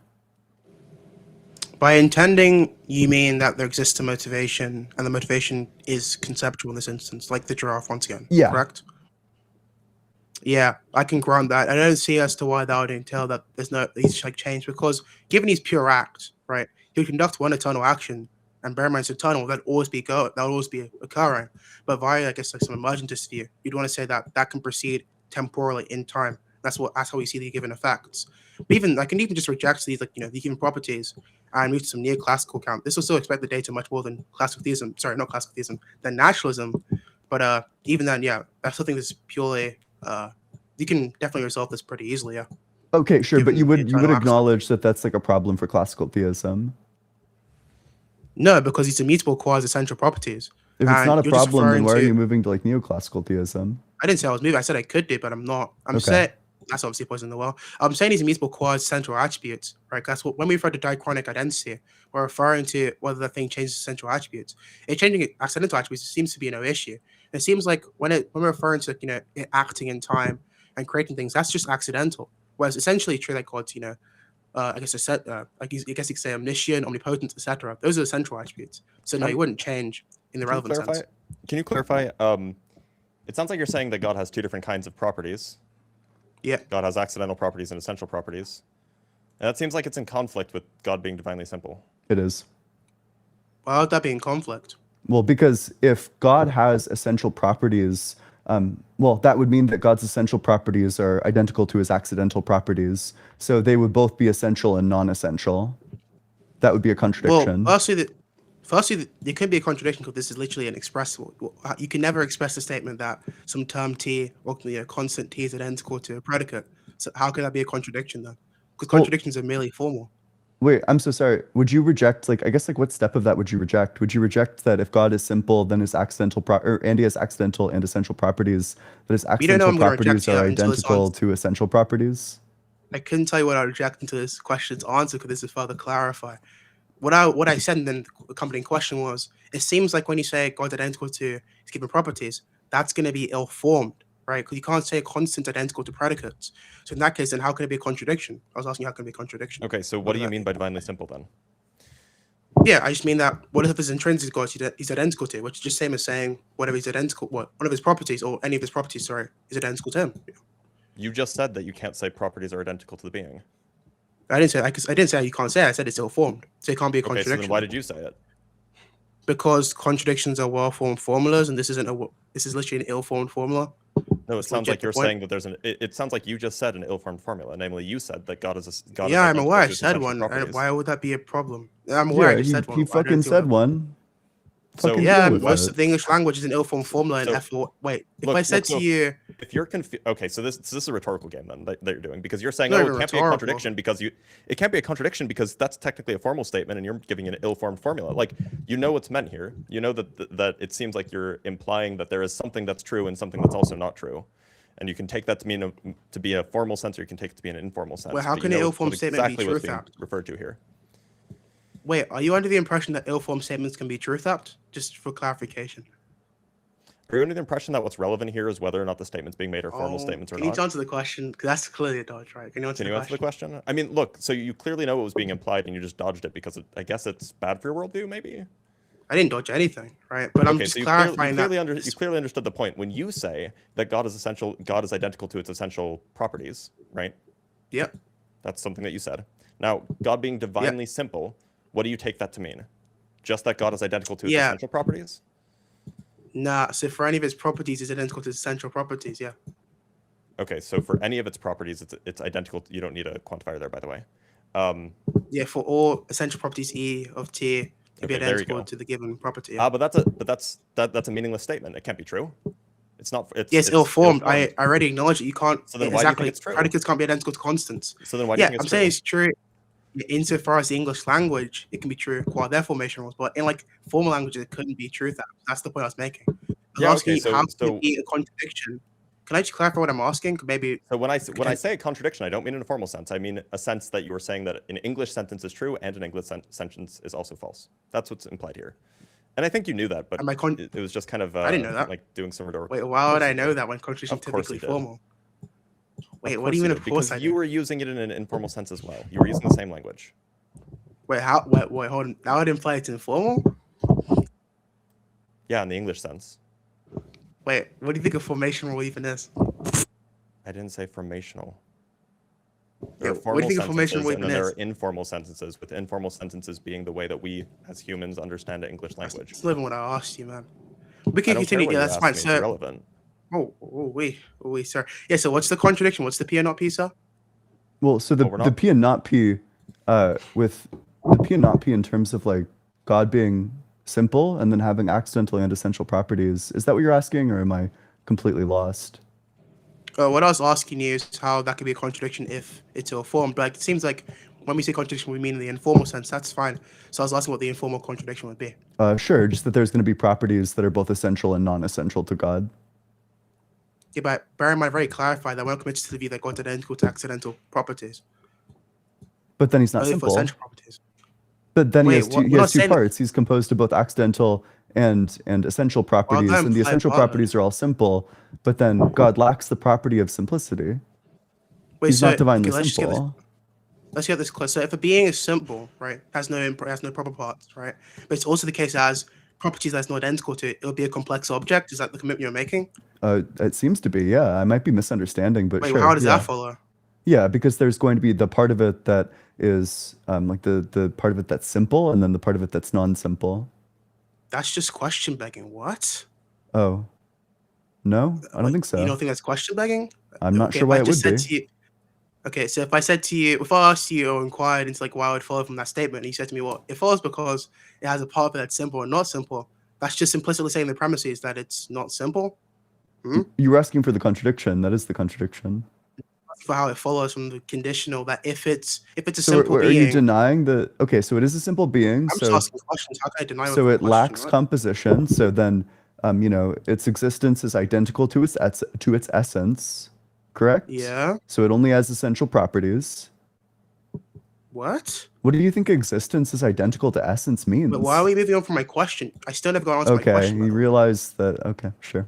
I won't even Wait, get. what I do you won't mean even get realized? The rhetorical question because I asked you, by the way, was just that if the being is simple, right, and it has attributes it's not identical to, why would it follow from that it's complex? Why would that follow? That's what I asked you. Uh, And the answer, yeah, You're well, just using because an that would, idiosyncratic notion of simple, I guess. yeah, that would just No. entail like a direct contradiction. It couldn't be simple simple, if it we- has aspects that it's not identical to. wait, does aspects always imply parthood? If they're not all identical to each other. Wait, but presumably if it's an aspect of X, you wouldn't want to say it's identical to X unless you hold some view like for every aspect of X identical to X, right? So in I'm that not- I'm not case, sure you'd what want you're to say saying. for anything with aspects, right, that's not identical to, it would be a complex object. Yeah, if something has aspects to it and these aspects aren't all Right. identical to it, then yeah, it has metaphysical composition. It has metaphysical parts. That it has things that it's not identical to. That's the definition of a formal part. Now, what it means to be a part is just something that you're less than, right? To possess something that in you that's less than, right? Less than the than? whole, presumably. No, less than the whole. it's You don't think having part's less than the something whole? that you're not identical to. That's what a formal part is. That's what the notion means. This is Typically, they also use less than, but that's fine. If that's the case, then obviously I would reject the notion of having these given things or these aspects in the same way your employee has. What does it mean to have a certain aspect? I'm not sure. I don't take a stance on it. Wait, you think it's just a primitive? I don't take a stance on it. Is what I said. I'm not going to commit Okay. myself to like a view of on like ontology of properties. But presume it's going to obviously assume some view in which, for any aspect of the thing, as long as it's not identical to it, it would be a proper part. So I would need some account of that. Sorry, what are you asking for? I'm asking for how it follows, because all you said is that it follows from it because if anything that's not identical to it, it'll be a proper part. I want to know how it follows from this, the being simple and having distinct aspects, that it's complex. I don't see how that follows. Still, you just define it a way in which it follows. Then obviously reject the definition. Well, So because what you're describing entails a contradiction. That if something is simple, then it's lacking in metaphysical parts, where a metaphysical part is just something that it has, but it's not identical to. So, if it has these aspects that it's not identical to, then it just fails to fit the criteria for being a simple being, because it would So have parts, because it would have things that it has that it's not identical to. Have you considered Yeah, that is being simple might simple not a mean that, property? Ian? Wait, hold on. Before you even get to that, would you say that simple being? Would you say being simple is a property? First of all, simplicity is a property. I don't take a stance on that. So you don't. If I said some X is simple, you would be like unsure of whether it's well formed or not, right? Well, I don't take a stance on whether or not it's a property. But what does it mean for some X to be a property? I don't take a stance on that either. Are you like purposely avoiding this because I'm going to No, say I haven't read if it's the into it, case so that I'm it not is going to take a property? stance on these things. Wait, then From my how have you- wait, if you don't understanding, know- whoa, calm down. From my understanding of things, Whoa. the ontology of things like properties is hotly contested, and whether simplicity is a property is also hotly contested. I I didn't know ask that you there was about a ontology, paper. There's like a paper that came out just this year about whether or not divine simplicity is itself a property that would belong in God's essence. So my understanding is that both of these things are matters of philosophical debate. These are debates I haven't looked into, so I'm not going to take a stance on it. Well, we have good reasons to believe simplicity is a property. Now, if it's a property, then any simple being has the property of being simple. But obviously, if it's a simple being and has the property of being simple, then it's complex under your analysis. You understand that, right? Unless simplicity is identical to all of its other properties. Wait, hold on. What do you say that being simple is an accidental or essential property? I think it would have to be an essential property if it is a property. Well, that'd be the case.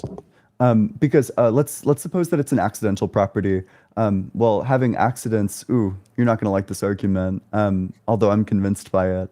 Having accidents implies that you have parts, and it follows from that fact that you couldn't be simple. There exists like views like attributionism in which you want to say that God's identical to his given parts and he's simple. Sorry, not parts, that was a blunder. He's given properties, he's not, and he's still simple. So I don't see the issue of these. What does it mean for God to be? What does it mean for God to be simple but not identical to its parts? Then it has parts that it's not. Parts was a blunder. I meant properties, but what it means for God to be simple is that he has no proper parts. He has one improper part, right? If that's the case, then you could have to say that for anything this that's not. view requires substantivism rather than bundle theory. Nah, I hold to bundle theory. I think if you hold to bundle theory, then a thing's properties are what the thing is. You can relativize bundle theory to early essential attributes. That's fine. Well, so then if a thing is not identical to its properties, if a thing is in some sense more than its properties, then it can't be simple because the thing is composed of its properties, right? But who'd say it's composed? Honest and constituent view, all we're saying is that it's identical to its given attributes, right? You could just say God has one property, right? That's all we want to say. God has one property. So if that's if God has one property, then if God has one property, but God also has has at least one essential property and at least one accidental property, and an accidental property is not an essential property, then it has more than one property. No, he only has one essential property, and accidents are just things. Accidents aren't true of objects, right? What they do is they act on objects. They're not true of objects. So wait, what? If that's the case, then they wouldn't be identical to accidents. That's a super weird view. Just search a Van Inwagen's constituent ontology. So you would say, for example, like the length of my hair is an accidental. Well, first of all, your view doesn't have accidental properties insofar as you're necessitarian, but let's set that aside. So we would probably you would say like the length of my hair, for example, like a classic accidental property, that it's not true of me that this is the length of my hair. Yeah, we're going to say that's some act, or we can say it's an effect of the will. Really, that's what we're going to say. Accident is just an effect of the will. So it's not true of me that my hair is the length that it is. Yeah, as long as the effects of you aren't true of you, then yeah. Okay, that's like deeply unintuitive to me. Well, I mean, look, Van Leeuwenhoek holds to the view, and it seems to resolve a lot of issues in philosophy. So, just given that, it's good reason to hold to the view. Mm-hmm. But well, look, once I can just jet see these given properties and just say there exists a God with the uncontested properties. In that case, it would still have a better hypothesis than naturalism or other. I guess still don't know what hypotheses. I still don't know how you get around the philosophical zombie god. I don't know how that stalking horse Well, fails Which wouldn't be here. all good. I mean, look, It are you wouldn't be all distinguishing from a being being all good and an action being good and the being only committing good actions? Well, good actions are just type of actions that come from agents or in accordance with moral facts, whereas a good agent is type of agent in which That's not how you defined a good action before. That is actually how I define it. No, it's not. We could look at the playback. You said a good action is What in do you think I alignment said? with some set of moral laws or some set of moral norms. That's how you define it. We can earlier. grant that's what I said, but I also specified beforehand that for anything that conduct, and also Ian agreed, for anything that conducts good actions, it must be an agent. He gave the rock example. Rocks can't conduct good or bad actions, but they could probably conduct actions in some way. So they wouldn't be good or bad, conditional on the fact that they don't have minds or they're not agents. I don't So we've already typically agreed on that. typically in like philosophy of action, it's taken that an action is a thing done by an agent. So Okay, we can even just Okay. grant that's the case. That's still be congruent with the given view. So suppose that I replaced P1 with there exists a philosophical zombie that Mhm. I don't want to use the word action because that does things, and all of the outcomes of the things that it does are always good, necessarily, and it is unique. It is the unique thing for which all of the actions or all of the things that it does are always good. Okay, one sec. Look, I mean, if that's the case, then obviously, one's got to reject it being all good because what it means you're good, like you I said, didn't is say that all I of didn't its say that actions- it's all good. I said that there exists. You just said a all of its unique- actions are good. I said all of the things that it does have good outcomes. I didn't use the word okay. actions, right? Oh, okay, then that wouldn't expect the data. Why would I expect the data of the existing evil actions? Then can you explain? Well, no, it's unique, and it is the unique object for whom all of the outcomes of the things that it does are good.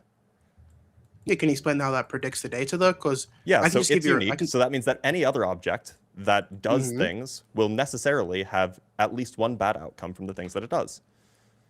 Wait, that would assume that the second thing you refer to is a property. But do you think when I say to you, Yeah. all the actions I've conducted are good as a property of me? What? All that look, so I'm defining this object, this philosophical zombie object, as just a being. Yeah. I shouldn't use the word being because that's latent. It's it's some sort of object, and it does things. Think of like how a machine does things, like it moves or it, builds things, blows things up, whatever. It does things, and all of those things, if done by an agent, would be considered good. Yeah, that's the issue, right? I'm going to contest the view of that. Even that all of its outcomes are good, core being considered by agents to be good, that wouldn't be a property of the thing. The property would just be that it conducts things. I guess it causes effects. It does things turn out to be good. that have it does it, Yeah. it has the property that all of the things that It it has does have a potency. certain property. It wouldn't be a property of the thing. Okay, would that be a property of the given object or property Yeah, of the given it's a action? property of the kinds of things that the object does. Would it be a property of is, the action or the object? That's a property of the Yes. object. Yeah, which one? Unless you think the action and object are identical, this wouldn't work. Do you think it's a property of the action or the object? Look, it's a property of the object that the actions Of the have a certain object? property. Wait, do you think? Wait, do you Please, think? let me finish. It's a property of the object that the actions it does have a Okay. certain property. For example, Okay, I could build a once machine. I could build a machine, and this is just to help pump the intuition here. I could build a machine that has a property as the machine that it makes red paint stripes, right? And that would be a property of the machine. But the stripes being red, that's a property of the stripes. But the property of the machine is that the machine paints red paint stripes. In the same way that we have a property of this philosophical zombie, that the things that it does would be considered good if done by an agent. I mean, the issue of this view, which I probably should have said before, is just that it's less parsimonious. The whole point of Stalking's objection is to make it more parsimonious, right? And also have the same explanatory power. Now, I grant us the same explanatory power, but that wouldn't actually help you out here because it's less parsimonious. It seems more facts. So 2 additional properties. The additional Seems more properties being facts. here. What are the additional properties here? The additional properties is firstly it having the property of having potency, right? And on top of that, all the actions it conducts, which I've granted now is an actual property of the object, all the actions it conducts, or let's just say, I don't know, effects it produces, whatever, have good outcomes or good outcomes. These are 2 additional properties. When did I assume any of these? In classical theism, does your God not have potency? I didn't say that's not what I'm contesting. The two additional properties is it having an effect in the same way we've cashed it out, and on top of that, also the effects being good. Wait, to be clear, does God not have effects?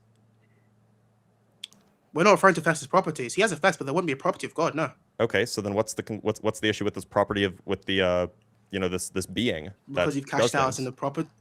The difference is that you've cashed it out to be a property, whereas I haven't. I don't think it to be a property of the God. You explicitly described all goodness as a property of God. I've just given this machine a different property. It's a different property. God has the all goodness property. The machine has the does actions that would be considered all goodness property. But they both have. The other issue is that it seems consequentialism provided here.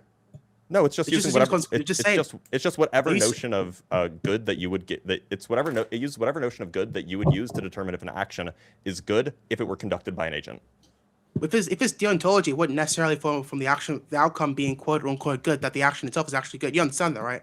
So this would be conditional on a certain view on ethics. So no, this wouldn't work. Whereas for my view, you can use whatever notion of good you want. If the action conducted would be good if it were conducted by an agent, then this thing does it. Then this thing can do that. I'm aware of that part. That's what's in contention. What's in contention here is that when you say all of the outcomes, of the given effects it produces are good, such that the thing itself is actually good, as in the given thing it's producing, that's implying that's good conditional on the effect. Whereas we're not saying any of that. So look, originally I was assuming you're right, some sort of consequentialist view, but I modified it to be more in line and more agnostic towards the morals by saying that it's not about the effect of the action. It's about that the action, if conducted by an agent, would be considered good in some moral framework. West conditional on it being an agent. Okay, so that's fine, but I don't know why I believe that conditional on being an agent would be good then. Why do I believe that? Look, you think that it's possible for agents to take good actions. It's just, look, there's two kinds of actions. There could be an action that is good under whatever moral framework, and an action that's bad or neutral, perhaps. And the point is that this object does those actions. It's just not an agent. So if those actions had been conducted by an agent, then it would be good or bad or neutral. And then what you want to draw from this is that for all the agents that exist, all of their actions would be the types of things that produce, or at least one of the actions that they conduct would have a bad outcome? Is that what you want to draw from this? At least one of the actions that the agents would conduct would be the kinds of actions that, if conducted by an agent, are bad, and then trivially just becomes the agents conduct a bad action. Yeah, once again, I'd need to know reasons as to why conditional on being an agent will be bad. I don't know why I believe any of this. Which part are you confused about? Not confused. I want you to substantiate the claim that if it's an agent conducting it, it would be bad. Why would I believe that? Obviously, not in light of it being unique. Why would you believe what? I'm just defining the kinds of actions it can take as the actions that it can take are the ones that are not bad if they were conducted by an agent. Oh, then we're not even explaining the same we're not even explaining the same explanandum then. I mean, look, the whole point of this is to explain the same data. It is. Look. So maybe what? I can elaborate a little bit more, and then we should probably call it a day. But the point is that you have this being, this thing. Yeah. You have this thing. It does stuff, and the stuff that it does, if the machine had a mind, would be the kind of stuff that one would typically call good, or at least not bad, right?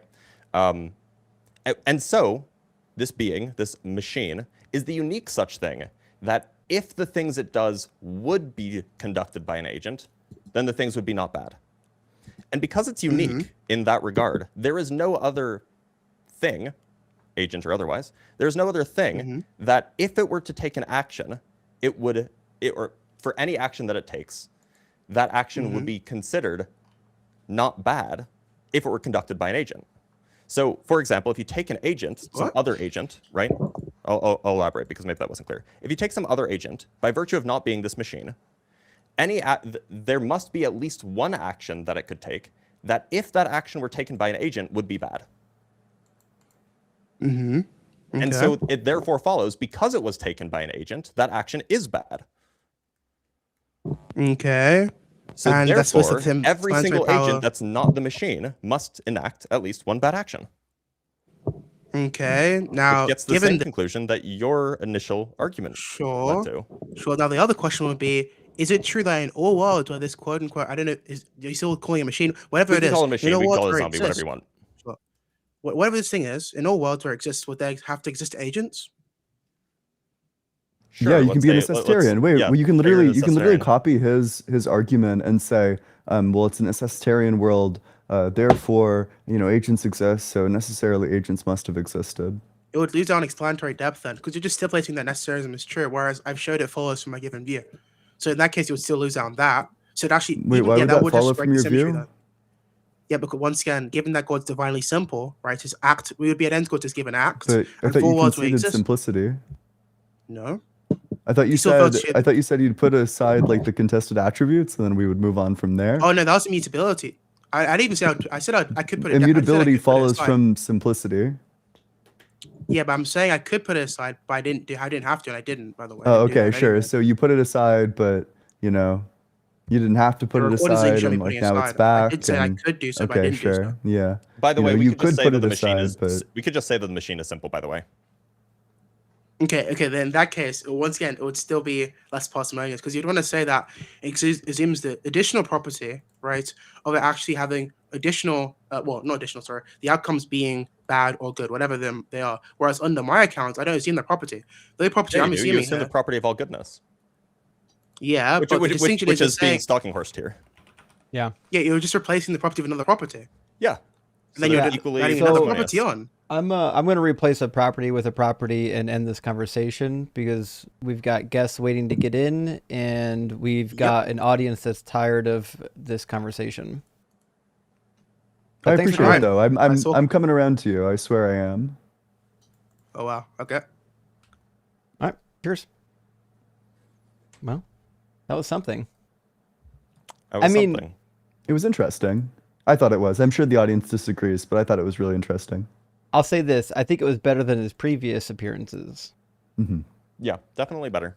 right? Yeah, I think we can agree on He that wanted. one. There were a few times when he wanted to get a little rhetorical, but he reeled it in, so that's good. Yeah. Yeah. He hit himself back a little bit. All right, let me grab a couple of super chats, friends. We're going to get our next guest. Thanks for being with us this morning. I hope you're staying warm. Apolite, thank you for the $10 super chat. Says, had an Eastern Orthodox day yesterday. Is that what you meant?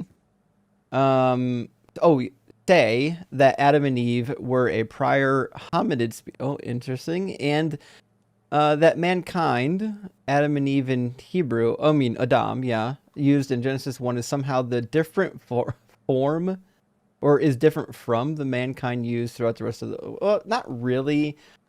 So Adam in Hebrew typically gets used to refer to mankind, but it's also the name of Adam.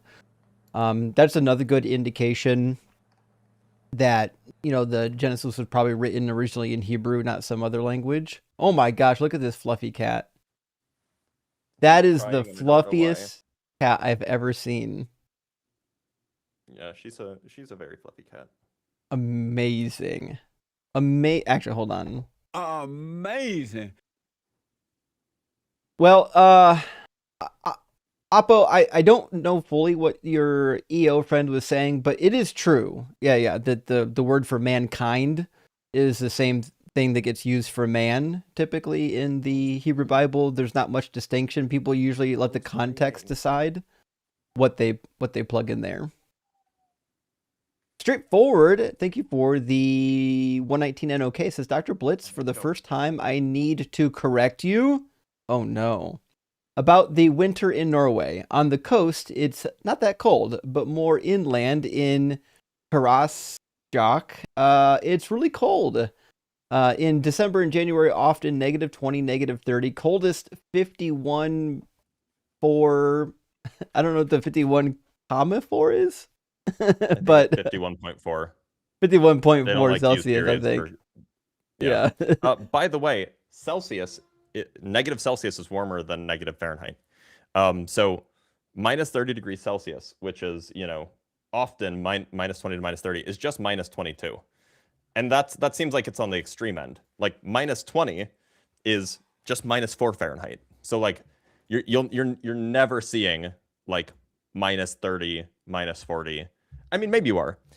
That's possibly true. But it just seemed like, I'm pretty sure that between Siberia, Antarctica, and like the American North, or the American North, I guess it's what's called, and like Canada. I think that those places are the coldest places in the world, and Greenland. Adam, thank you for the additional super chat. Says Dr. Blitz, do you think current LLM can be AI moral? I mean, amoral or immoral? Or moral. I have no idea. I don't know.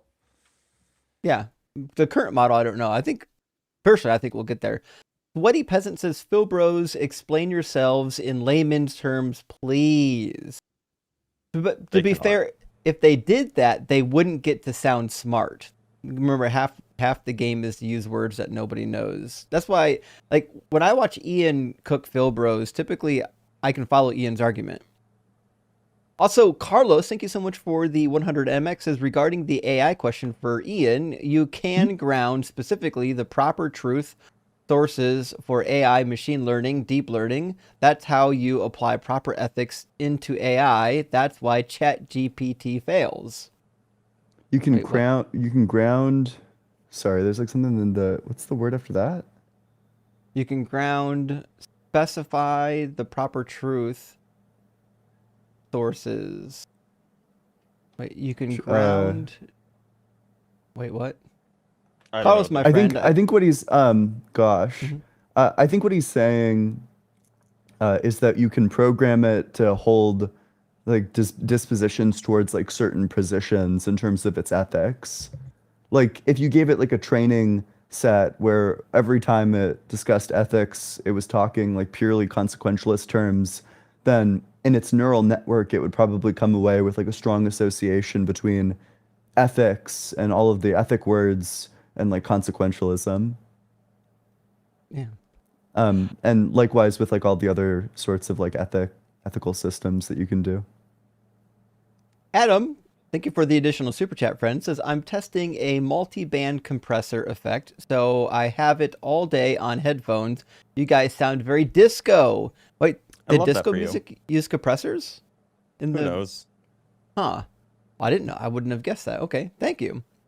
Catholic Thinker asked to weigh in on the last conversation. I have no idea what Post is saying. It's not classical theism, because classical theism would not say that God is all good in the way that he's using it.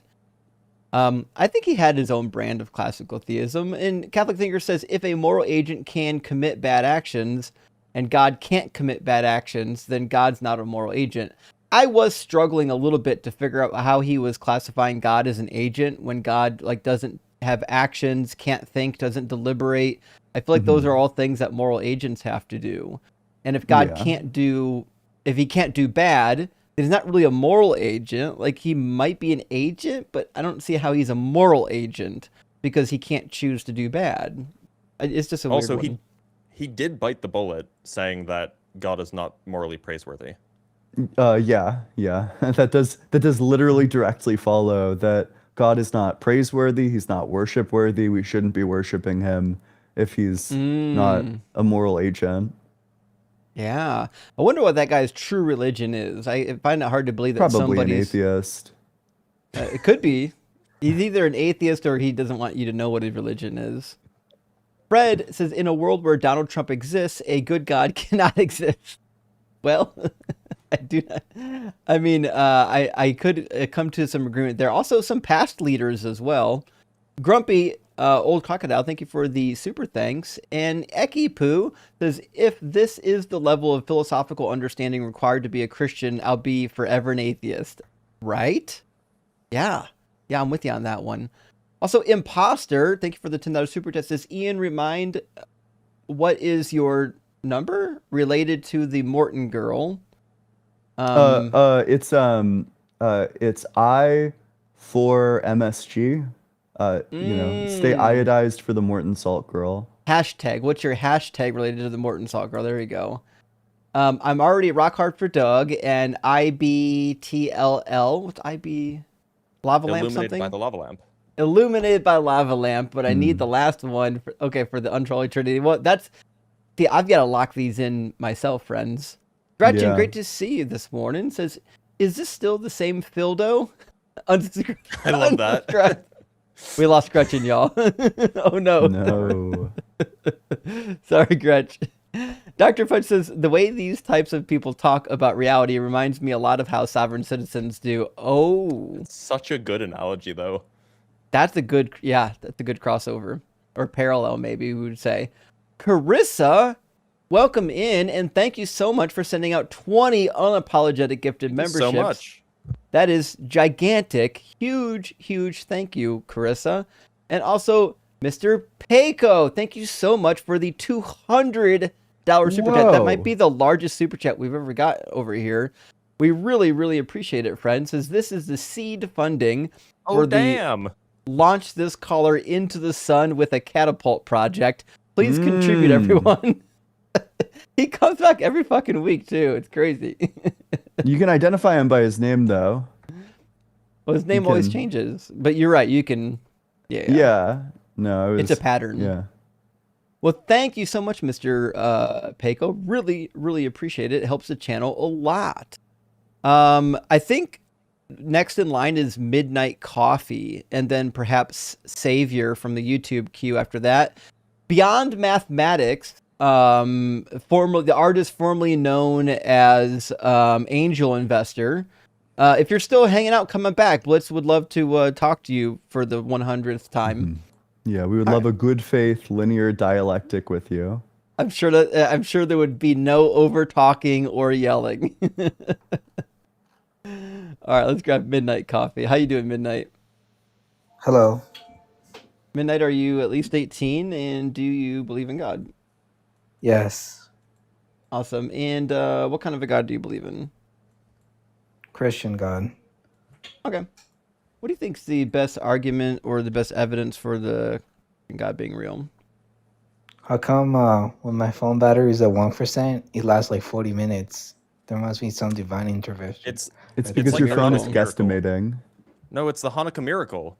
You only have one day of oil, but it lasts True. for 8 nights. Mm-hmm. True. Yeah. And how does Wi-Fi work? You know, that must be, you know. Fucking magnets, how do they work? Gosh. I know, right? Magic, baby. Okay, Checkmate, so just to be yeah. sure, then you're a atheist? Yeah. All right, cheers. What is with trolls today? So many trolls today. Okay. Well, I guess we'll get Savior from our YouTube queue. Welcome in, Savior. Are you at least 18, and do you believe in God? Hey, hello? Can you hear me? Yeah, we can hear you. Yeah, sorry, I just came back. What'd you say? Which God do you believe in, and are you over 18? I'm a classical theistic, and yes, I'm over 18. So you're a troll. What are you talking? I'm not a troll. I have a question, though. You guys said the robot... Okay. Let's drop that guy. He was a classical theistic, is I think what he said. Real good position. Theistic theist, I think is maybe how you pronounced it. Oh, well, look at that. I guess that leaves Toe Muncher. If I remember correctly, Toe Muncher... Is Toe Muncher a troll as well? No, he's the banjo guy. Toe Muncher is the banjo guy? Yeah. Yeah, I believe that. Okay, well, we'll just drop that then. Damn, what's been going on with the algorithm lately? The algorithm's like crazy. Really yeah, the algorithm's really, really off today. Also, let me check the YouTube channel. I think let me see how many people are watching on YouTube. I think we lost some people during the long Philbro conversation. So we might not be getting anyone. No, we picked up some people during the Philbro conversation. We've got 1,200 people still watching. But we're not in the shorts feed. I was talking to Dr. Blitz about this, Ian. I think we might be at the point where we want to run a horizontal and a vertical stream on YouTube simultaneously, so that we can make sure we're picking up more debaters off of YouTube because we're in that shorts feed. Yep. I didn't realize we weren't doing that, but yeah, we should. But we definitely should. Doing this for my own stream.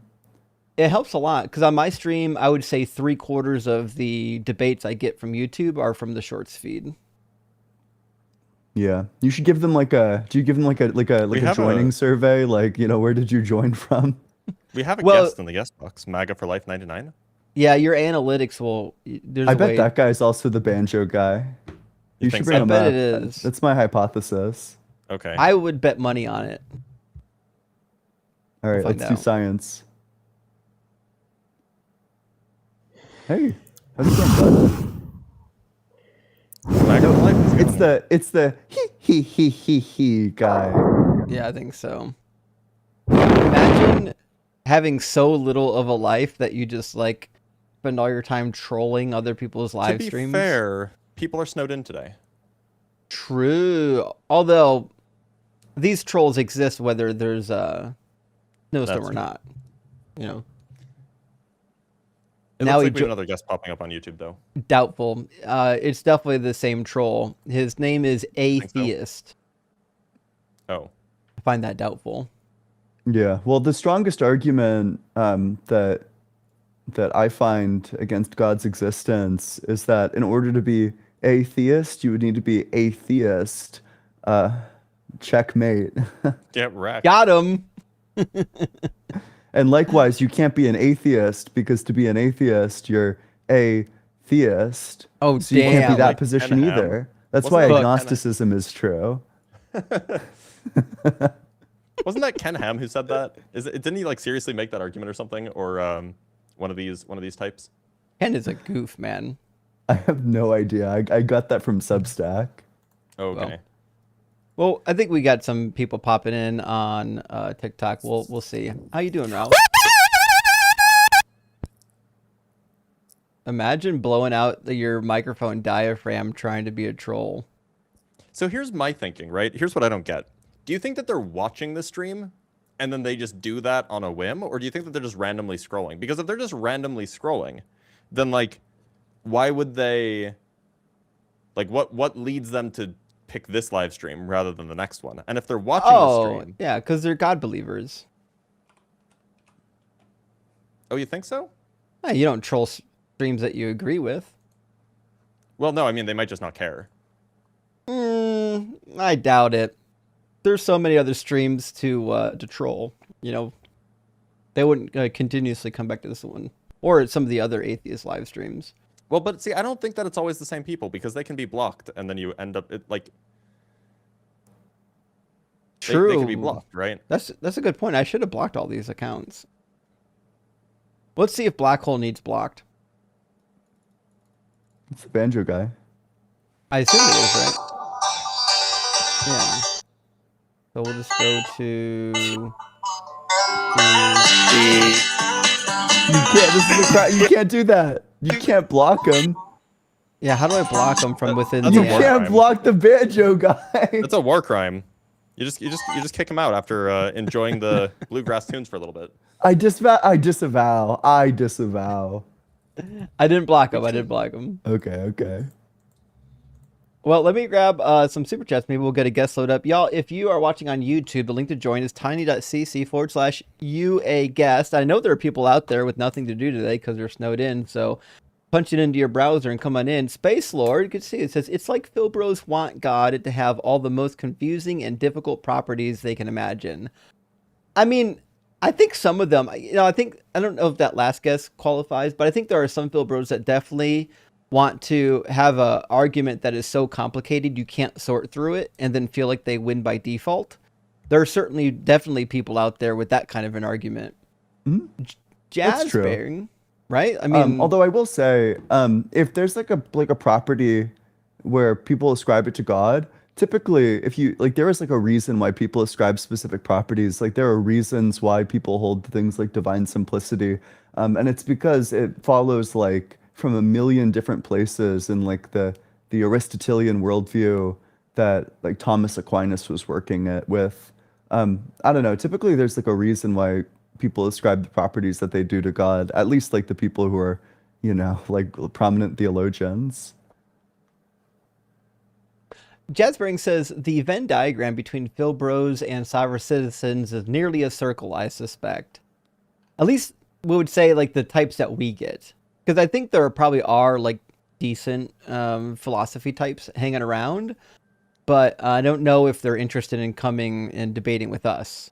Also, Slow says, let the schism commence. I didn't know there was an unapologetic schism. In fact, I don't think we need a schism in the Unapologetic show. We are unified as a trinity. There literally can't be a schism because we are divinely simple as one.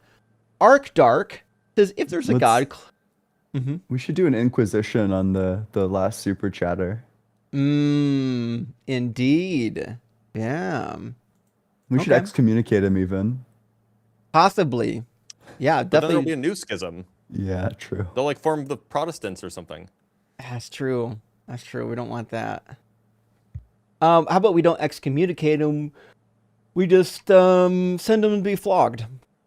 True. Flogging, that Gosh. seems like a good solution. It's a good way to get people to not do what you don't want them to do. True. Yeah. I hear there are studies about this. Indeed. If there's a God, clearly he's the biggest sinner? Maybe. I mean, theoretically, God would be the cause of sin. Although, that last guest of Philbro, I don't know if I agree with this this idea that maybe I'm not understanding it, that if he created agents have to do at least one bad action. I don't see how that follows. Because they're not all good. So the argument is this, that the properties what I'm asking that God is, couldn't has, he create them the to be only all good? one. Oh, sorry, what? Couldn't he just create them to be all good, though? No, because one of the commitments in classical theism it's called uniqueness, which basically means that the properties that God has can't be held by any other being. I have no idea what doctrine that follows from, by the way. How could we ground that? I'm not sure. That was one of the things that I was wondering is like, what doctrine does that follow from? Like, I wonder. I bet it would probably comes from like Aquinas or someone like that. So I'm sure he probably has like a reason why he holds such a weird property. But man, I have no idea. But if it is true that God is unique and that he's all good, then that means that God is the only all good thing because nothing else has his properties, which means that everything else must be not all good.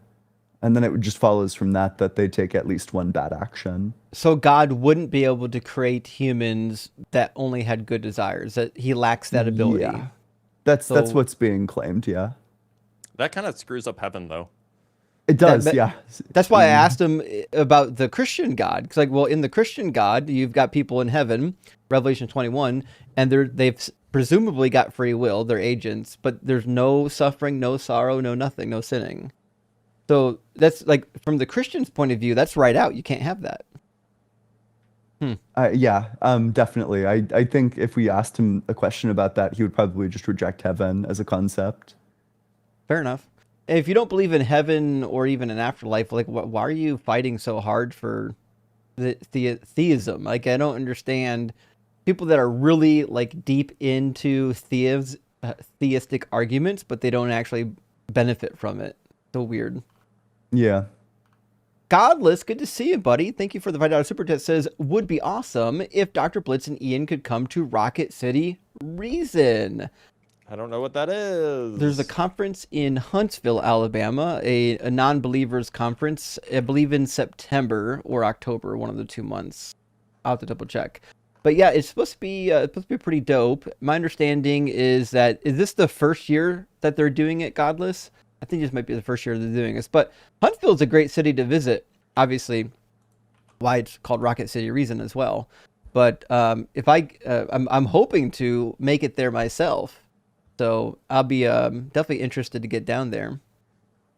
Craig said, are y'all nominalist or realist when it comes to the laws of logic? I don't know what either that means, but my viewpoint, I think, is different than Ian's viewpoint. My viewpoint is that the laws of logic are like an invented language, but that's just me.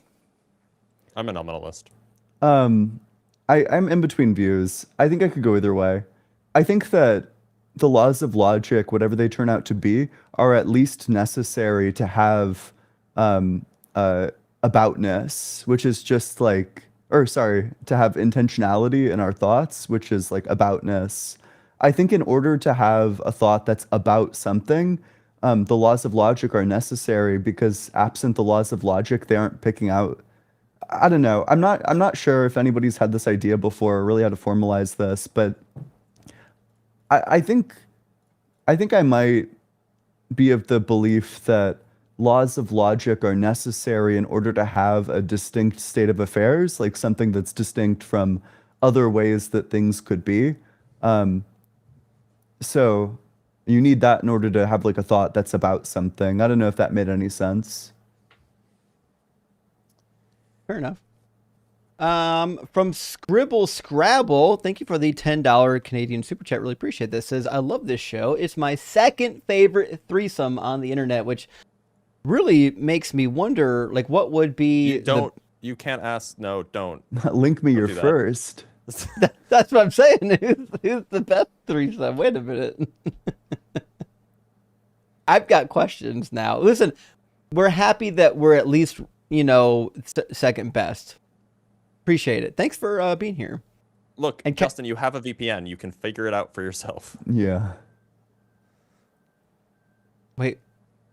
If I Google the best threesome on the internet, I can't imagine it's going to be safe for work. That's the joke, yeah. That's the joke. Yeah. Certainly I wouldn't be Googling that. Never. Catholic Not thinker. Let's say, not on your computer. It's a work computer. Sorry, does this guy Google things and not on computers? Yeah. I'm an atheist. I can Google whatever the hell I want. I'm just not going to do it on my computer. Sure. Catholic thinker. This is the work computer. He has a specific computer for that. Yeah, the work computer and the corn computer. For all the shucking that he Actually, does. you know what's funny is like when you're a Christian, there is so much time and effort wasted trying to prevent yourself from looking at things on the internet. And there's like programs you install on your computer that like monitor your web data. It's like the craziest thing. Like people will literally install like nannies on their computers that will report them if they type the wrong thing in on the internet. There's so much time and energy expended within Christianity to just prevent you from not touching yourself. Can you imagine a dude with like a humiliation kink that installs that? And then he feels bad about it because he's Christian. And then he gets off again. Bruh. That's a cycle for sure. Catholic thinker, thank you for the super chat. Says the uniqueness of God isn't about his goodness, but that he is the only simple being. So caller wasn't doing any classical theism. That does make more sense. Yeah. I guess that would follow from divine simplicity because you'd be holding that all of the attributes are identical, which, by the way, is why divine simplicity is a gibberish doctrine. Yeah. So you would be saying that to have one of them is to have all of them because they're all the same thing. Yeah. Sure, I guess that does make sense. It just commits you to gibberish. But yeah. Well, let's grab our next guest, possibly. We've got a couple people that may or may not be trolls. We'll see what happens. Welcome in, Big. Big Dunzel. Hello. Big. Howdy. How you doing, All right. Big? I'm all right. So, I don't know, like I watch all of your lives and I've just been like wanting to debate one of y'all for a while. But I never Here's all got the three of chance. us. All right.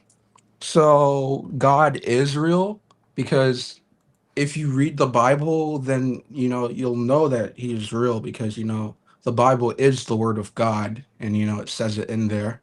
Yeah, so you're a troll. So, Well, no. Well, let's not get ahead of ourselves.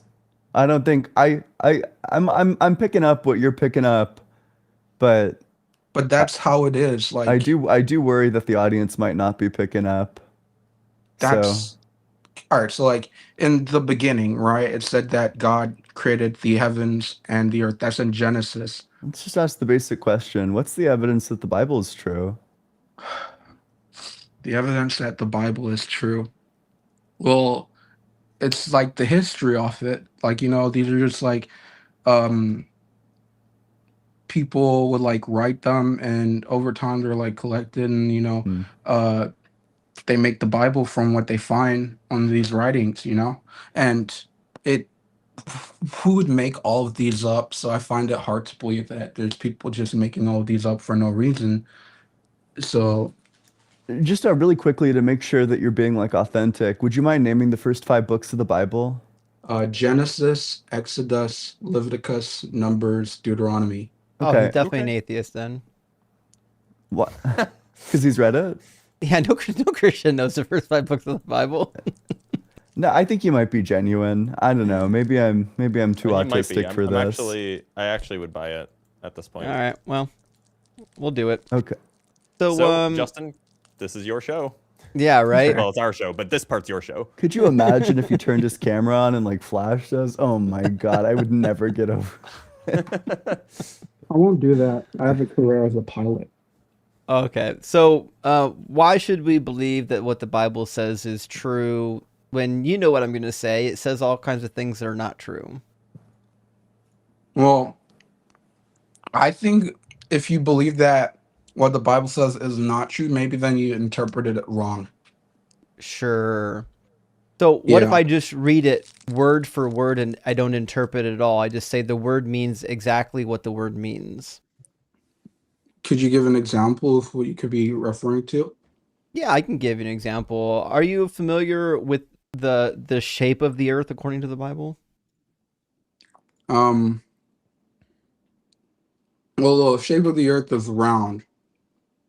Not As a according to the pilot, you Bible. should know that. Yeah, according to the Bible, there's like the firmament and whatnot. Yeah, you got that. And what is a firmament? It's like a how do I have issues like explaining things. But I know what it is. I just don't really know how to explain it. A firmament Firmament is like hard dome that God has placed over the flat earth. Right? That's metaphorical. It's not meant to be taken literally. Well, no, it's definitely meant to be taken literally because it holds back the waters. It acts as a divider between the water above the dome and the water below the dome. And it also says that God lives on top of the dome. In fact, it says that it's hard. So if you go to Job, Job says that it's hard and that he walks on it. Job says thick clouds enwrap him so that he does not see, and he walks on the dome of heaven. You can walk on it. Not physically. Yeah, you can. God can. Remember that I don't think, because like how you're supposed to interpret that, because remember that God isn't like a physical being. No, I disagree. The Bible doesn't say that. Every time the Bible talks about God, he is a physical being. He can smell. He's got hands, feet, face, nose.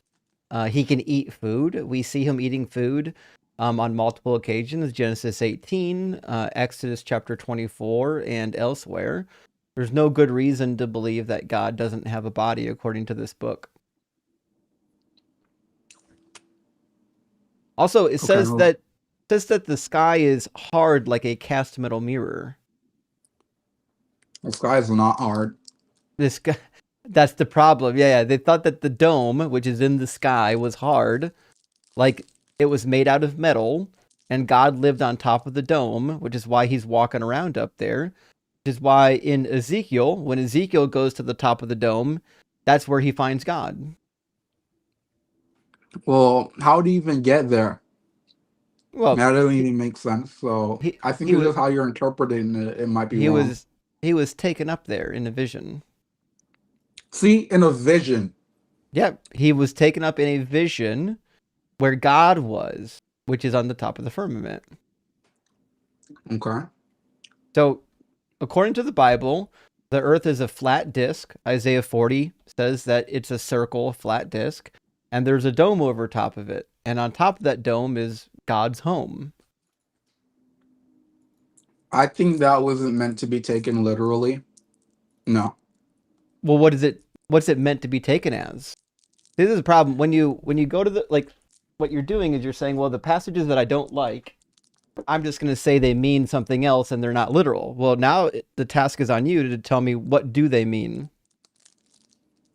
All right.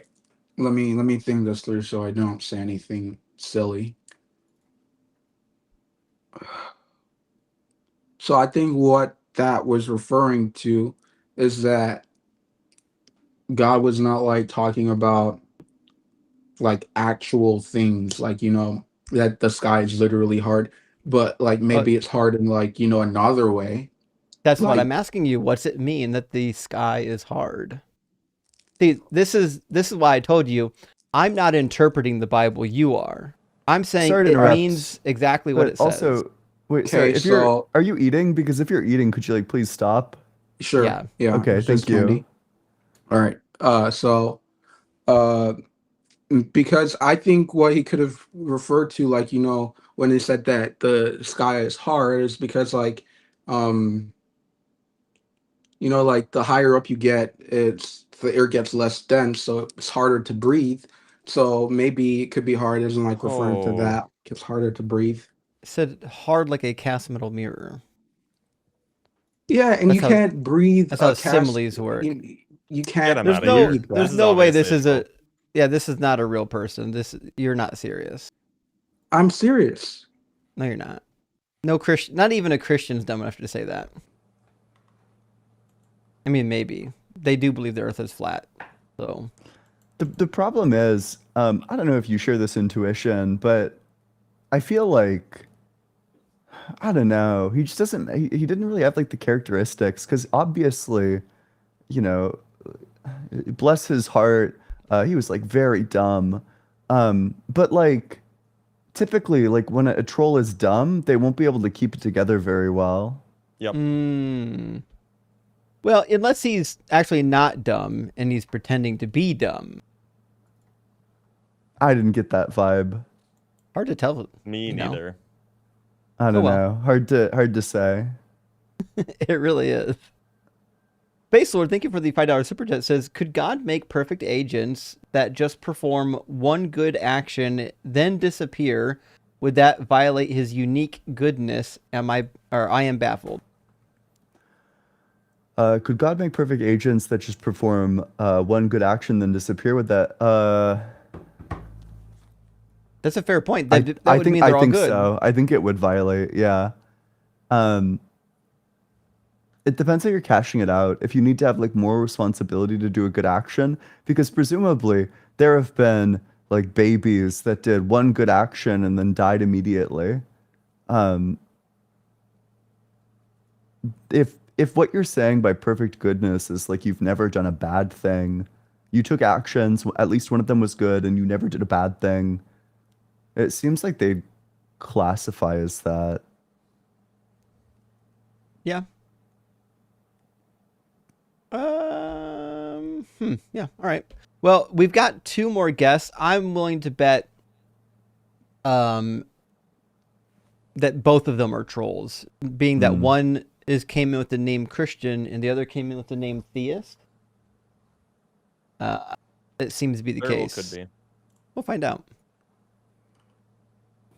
Welcome in, Theist. Hey, can you hear me? Yep. Okay.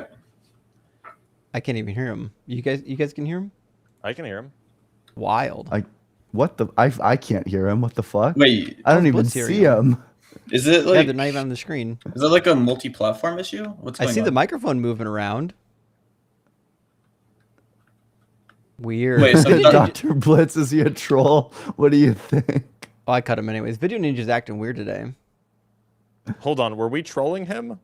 Because I could absolutely hear him. I wasn't trolling him. I can't even fucking see him. That's weird. He's gone now, but... Was he? Do you think he was a troll? No, not really. I mean, if he comes back, maybe bring him up. All right, they're back, and now they're actually up on the screen this time. Hello, can you hear me? Yes. Yeah, how you doing? Yeah. Okay, nice. Okay, Theist, are you at least 18, and is it safe to presume you believe in God? Yes. Awesome, and is it a specific God? I'm a deist. A deist? That's unique. Okay. So But what do you think? Let's get a bit clear here. When you say deist, do you mean like there's like a mind that created the universe? There's like some sort of like ultimate foundation to reality. Yeah, of course. But you don't think it has like the property of like goodness? I'm personally agnostic to that, but Okay. Yeah. Sure. What makes you think that? Well, you said God isn't real, so you have the positive claim here. Okay, sure. I can take that burden. That's totally fine. So if God is the ultimate being, that means that he depends on nothing for his existence. But of course, because a whole depends on its parts for its existence, that means that God cannot have parts, which means that God must be divinely simple, unchanging. The reason why, if God lacks parts, he wouldn't be able to change is just because if God lacks parts, then all he has is essential attributes, and you can't change your essential attributes and still exist. Thus, that means God must be unchanging. That's a big problem because a mind that created the universe must change. Prior to God creating the universe, when God exists without the universe, God would believe, I exist alone. But then after creation, that would no longer be true. Well, there seems to be an So his issue belief would need there. to change, but he wouldn't be able to because he's unchanging. That follows from his simplicity. Okay, there seems to be an issue here. Insofar as if God's omniscient, right? This entails like a determined world. We can both agree on that, right? Hold on just one second. There's some like really loud background noise, either Oh, sorry, my bad. some mouse tapping or some keyboard. If yeah, you could try to yeah, move it away from your mic, that'd be helpful. Yeah, I will stop doing that. But anyways, as I was saying, there seems to be a problem here insofar as if God's omniscient, this entails that like he knows everything. This obviously is just it trivially follows that like everything's determined. So it doesn't really seem like God would be changing insofar as like everything like has already happened. So there doesn't really seem to be any changing states with God's existences, right? We can just say that he has phenomenal states that are like unchanging and have already been determined. So they've always existed and they're like static in a sense. So prior to God creating the earth, did God believe that the earth existed? Well, in my view, there wouldn't be like priors in the sense that you're saying. And you hold to the B theory of time, right? Yeah, I do. Yeah, so it would be my view would be similar to that because in the B theory of time, it just says all moments in time are changing.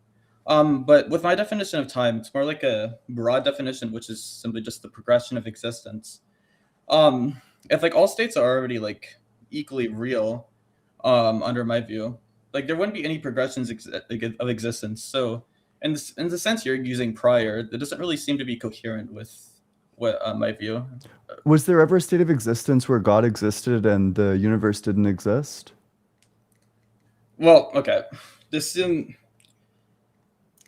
like problematic because this doesn't seem intuitive to me because I would say in my view the universe has like always existed, but I guess I would say that God would have like a mental states that I guess like just by virtue of like his quote unquote will, like the universe just exists because of that necessarily. So that's a problem because if the universe always exists, then that means that God's not the creator of it. If it always existed, then it was never brought into existence, which means that it was never created. So trivially, there's no creator. Right. I mean, I understand what you're getting at here, but my point is more so the fact that just God's will, right? In the sense that I use the term will in the sense that like I guess you could see his like a mental state, or you could call it a desire to have like the universe into existence. So like foundationally, he's the. But it never comes into existence if it always existed. Right, but I'm not using like creator in the same sense you are. I'm saying You that just God's, said he brought it into existence. Yeah, I want to let me clarify what I mean. So when I say he brought it into existence, I'm saying he has mental states that desired this universe to exist, right? And these mental states obviously always existed under my view, as I've explained earlier. Okay, but I'm still unclear as to the answer. Or I guess I'm unclear as to which part of this you disagree with. So if the universe always existed, then what did God have a desire for? The thing that was already the case? Okay, so I get the confusion here, but I'm saying that foundationally, right, because God is a conscious, and God would obviously have like mental states. I'm saying that foundationally, the universe requires God to exist, because without God's existence, if God doesn't have like a mental state that would desire for this thing to exist, the universe just wouldn't exist. That's just trivial. Well, wait, but you think the universe always existed? Right. I'm saying the universe always existed because of God's desire for the universe. So he never brought it into existence. Yeah, that was never a point or contention. What are you getting at here? So what did God desire? What? Well, I've already told you this. He desired Whoa, the calm universe. down. What did he desire? I'm calm. I'm just kind of confused here and kind of finding it amusing. No, God desired a universe to exist, right? This is just his mental state. I don't know how much clearer. But the universe already existed, so then the desire would be satisfied. It would be an irrational desire. It would be like desiring, I don't know, like the chair that you're currently sitting in and own. Why would that follow? Why would it be an irrational desire? Insofar as desires are intrinsically motivating, he's motivated to bring about a state of affairs that's already the state of affairs. It's motivation towards nothing. Wait, I think you're confused here.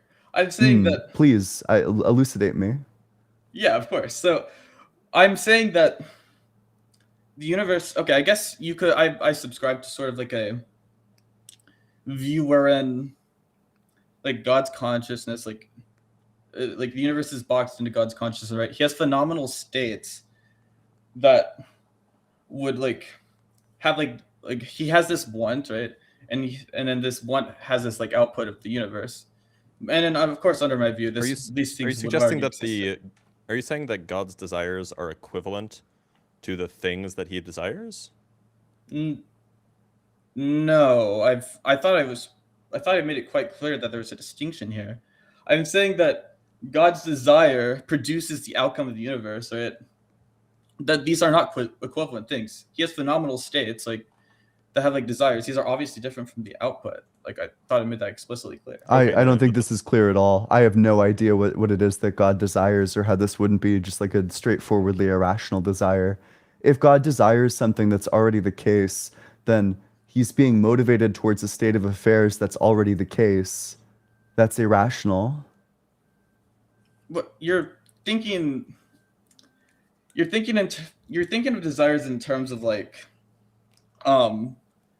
you want this thing to happen and you're going to put forth action to bring it about, right? Is that what I'm just that there's some object that you're motivated to bring about.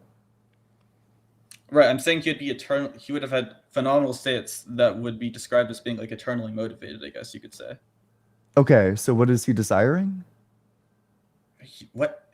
He's desiring a universe. But the universe eternally exists.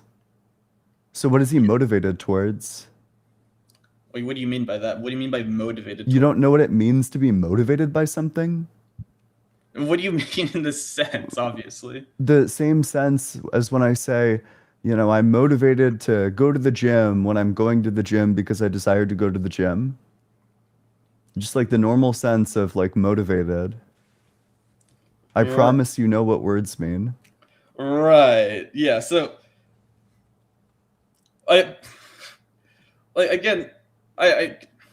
he has these mental states, right, that have these outputs. So when people colloquially speaking, when people are motivated towards something, and there's a temporal chain of events, right? But in the case of God, we would just eliminate the temporal chain of events that cause motivation to the thing doing the thing you're motivated towards, and just say that the phenomenal state of having this motivated state, we can both agree that having this state doesn't require a temporal chain of events to get that output, right? So we would just. So you would say that God's desire for a universe to exist is more of an ontological grounding rather than a cause? Oh, what do you mean by ontological grounding exactly? So for example, and I have to draw on mathematics because it's what I'm familiar with, but the way that we define numbers, number 6, we define them in terms of sets, and we define them in terms of set theory. So in some sense, the axioms of set theory, or the existence of sets as mathematical objects, kind of ground. They're ontological groundings for integers and for basically everything else in mathematics. But it's probably not correct to say that sets caused the integers to exist, right? It's just that like integers are kind of the kind of thing that you can have once the sets exist. Does that distinction make sense? Yeah. So it sounds like that's kind of what you're saying with regards to God's desires, that it's not really like a cause in the way that is typically understood, but more of like, once the desire exists, then that means the universe can exist, or the universe does exist. Yeah, sure. I can agree with that. But then it seems like that we're not really talking about like someone making something. Whoa. It seems like we're talking about like it seems like you could just replace the desire here with like some sort of Platonic description of reality or something, and that Platonic description of reality gives rise to the physical description of reality. And you wouldn't need a God at all for that. Wait, well, why not? Well, no, I mean, like, you could imagine that you're like an atheist Platonist, right? Yeah, so we can imagine this. And so, suppose that you're like Ian here, and Ian could probably propose this this model better. But Ian's position is merely that like the mathematical reality is what gives rise to the physical reality. That the physical is kind of just like a mere special kind of mathematical. In the same way that like numbers are a special kind of set. And so it seems like you don't really need this kind of like creation type of agent-dependent action for this kind of reality that you're proposing to exist. Yeah. In this sense, like, I think my view that all of reality reduces to the mathematical would just be like straightforwardly more parsimonious. You know, if we can explain this without a mind, I'm not sure why we would posit a mind. So the reason here that I would posit a mind is because there's certain data points that are more expected under their hypothesis that God, or like I guess I should say like an ultimate being with mental states. You can call him Jimmy. Call it Jimmy. It's fine. Sure. So an ultimate Jimmy with these mental states gave rise to like certain phenomena, right? So under like my view, so for example, like it just seems to be like more expected that I suppose like agents with mental states are. Why? So the reason I say this is not in the sense that like it's explicitly more expected, but more so in the sense that like a naturalist view wouldn't necessarily have explained the existence of agents, but I guess in my view, yeah, we could with evolution. No. What I'm trying to get at is that there could be a possible world where agents don't have to exist. But okay. in my view, but in the wait, why in your view would they always exist? Well, just simply because it being with. Well, I didn't say. Well, first off, I didn't say always exist. But why do they exist in all possible worlds? Well, I didn't say that either, though. Then your critique of naturalism applies equally to your own view. Then this isn't data in favor of your view. But if your critique of naturalism is that there's possible worlds without agents, well, that's true of your view. Wait, non-God agents specifically. Wait, are you trying to imply that because my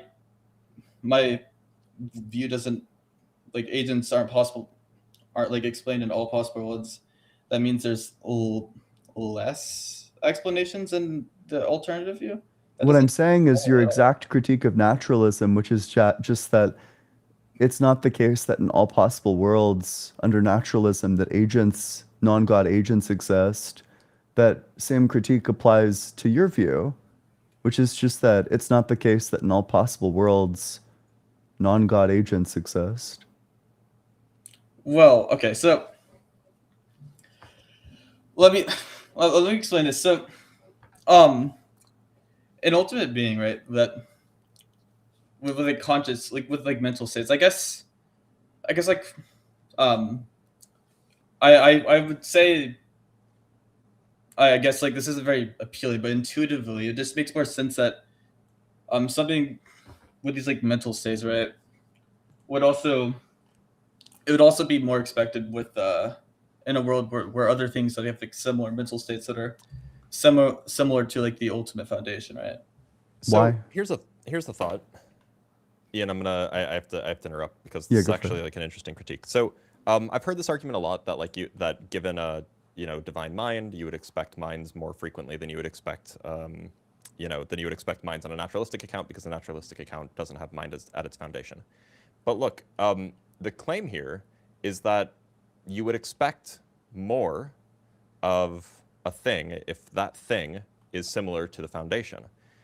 And so like I would expect electronness, say on like a physicalist naturalistic worldview, far more than I would expect it on a God worldview, or on a worldview with a God or a deity, because the deity does not have electronness.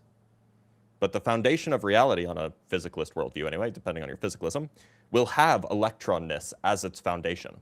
And yet we see far more electronness than we see minds. So by the same argument, one would expect that naturalism is better explanatory for the things that we observe, because we observe more electrons than we do minds.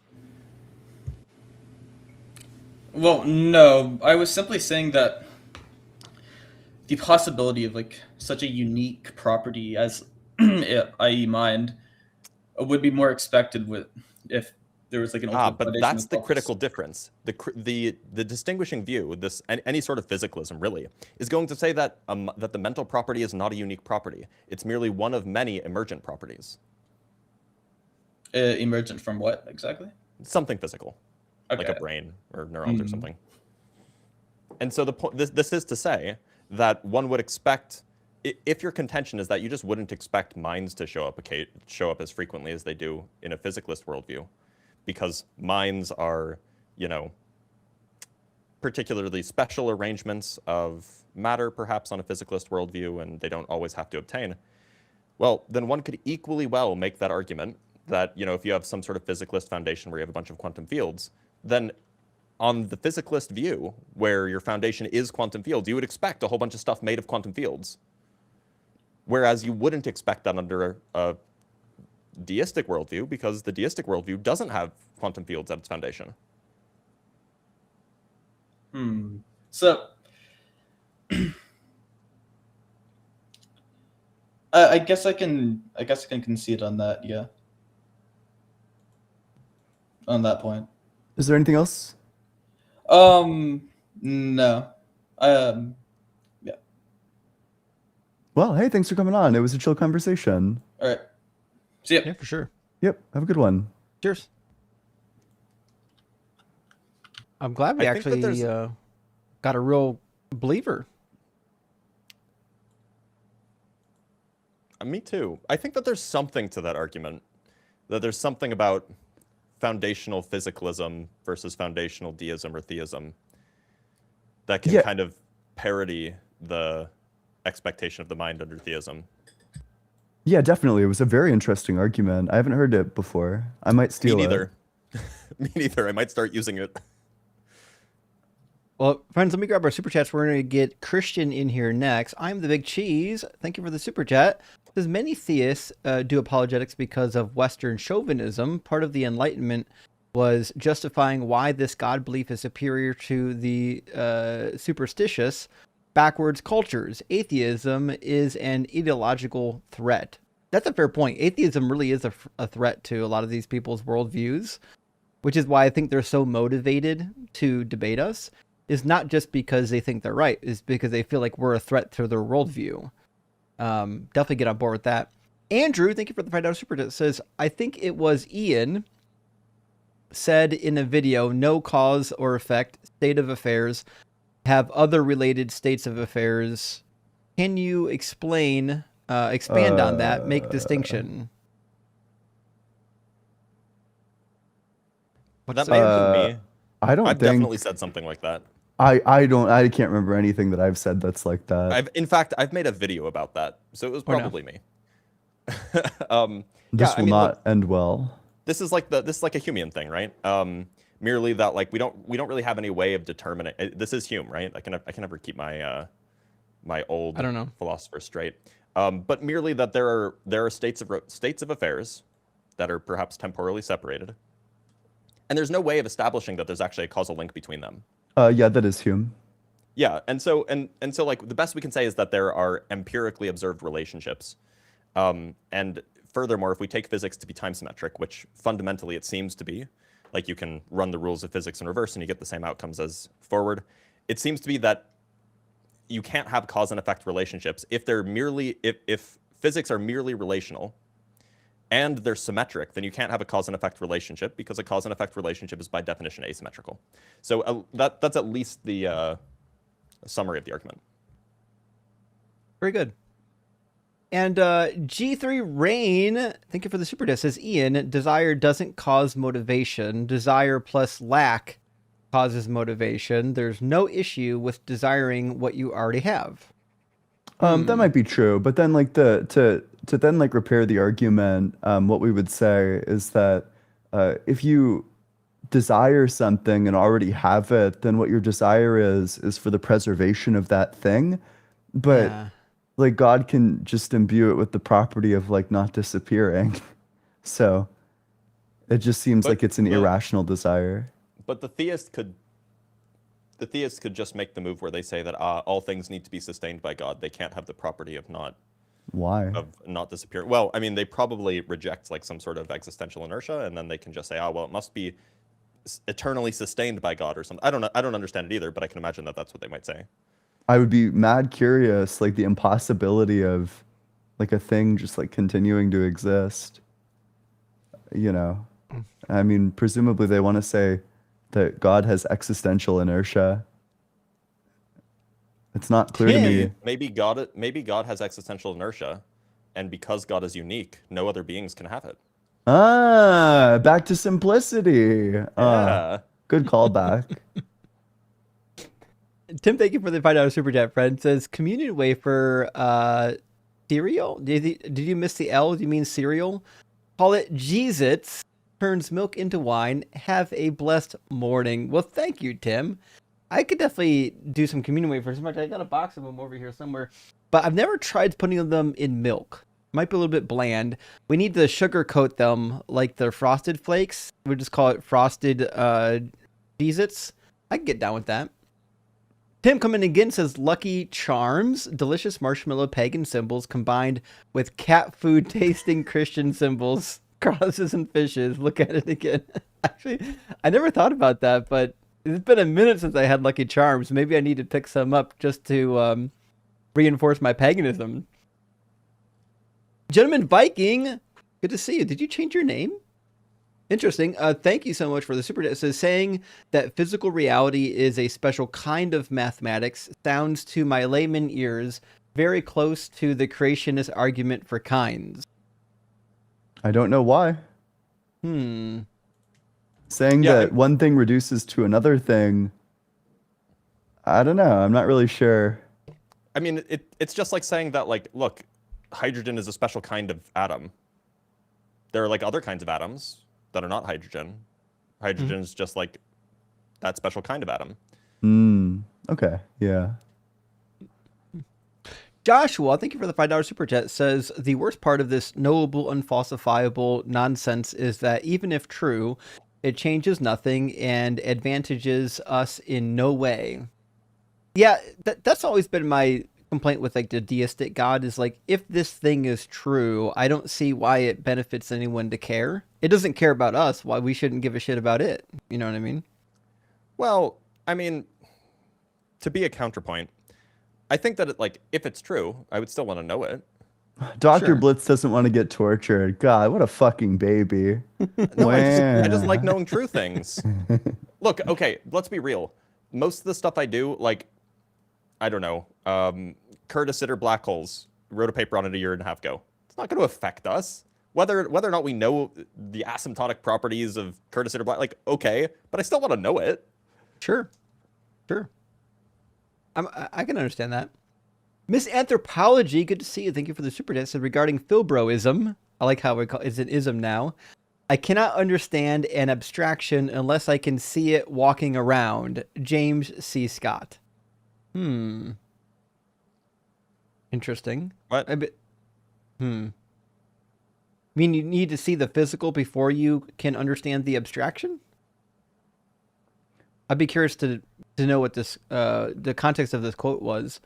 Jay, thank you so much for the $5 super chat. Says, Ian, under your moral system, why would incest be wrong if both parties were consenting and had no risk of pregnancy? It's not right. Just want to know. Well, I think the enlightened answer. So it depends how committed you are. I think that after reading like enough moral literature, it's probably not that insane of a bullet bite. And I also don't think that the Christian's able to account for the wrongness of it. They'll give you like a case of like two brothers that are twins, but then I mean you can just ask the question like what's wrong with like a person and their cousin, and the Christian will have literally zero to say about that. But in terms of like if you want to hold the view that incest is wrong, even if there's like no risk of anything like that. I think virtue ethics actually properly accounts for this, that kind of the key of virtue ethics, like the key of you're supposed to understand like the important things in human lives, and just the value that everything has. You're supposed to put everything into its proper place. Treat everything in ways that are fitting to be treated, and it's just not fitting to treat your sibling that way. I've you also don't want heard to put things in an improper place. Yeah, don't put your thing into an improper place, It's like not your fitting. sister. It doesn't fit exactly. That's not what she said.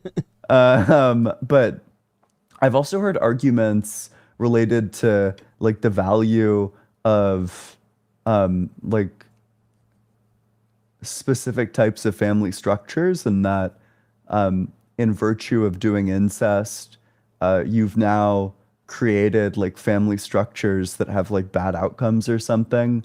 Like for example, you've made somebody like their own father-in-law. But I don't know. I haven't looked too deep into those arguments, but I know that there's like a lot of arguments that people say about that. Yeah, it's an interesting question. I feel like you do like if there are negative repercussions of reproducing, which we know that to be the case, you can make a moral argument for like it could be immoral because of the negative ramifications of having babies that might be deformed. But if you're not having babies, I think the moral argument becomes much more difficult, right? Mm-hmm. Yep. Yeah.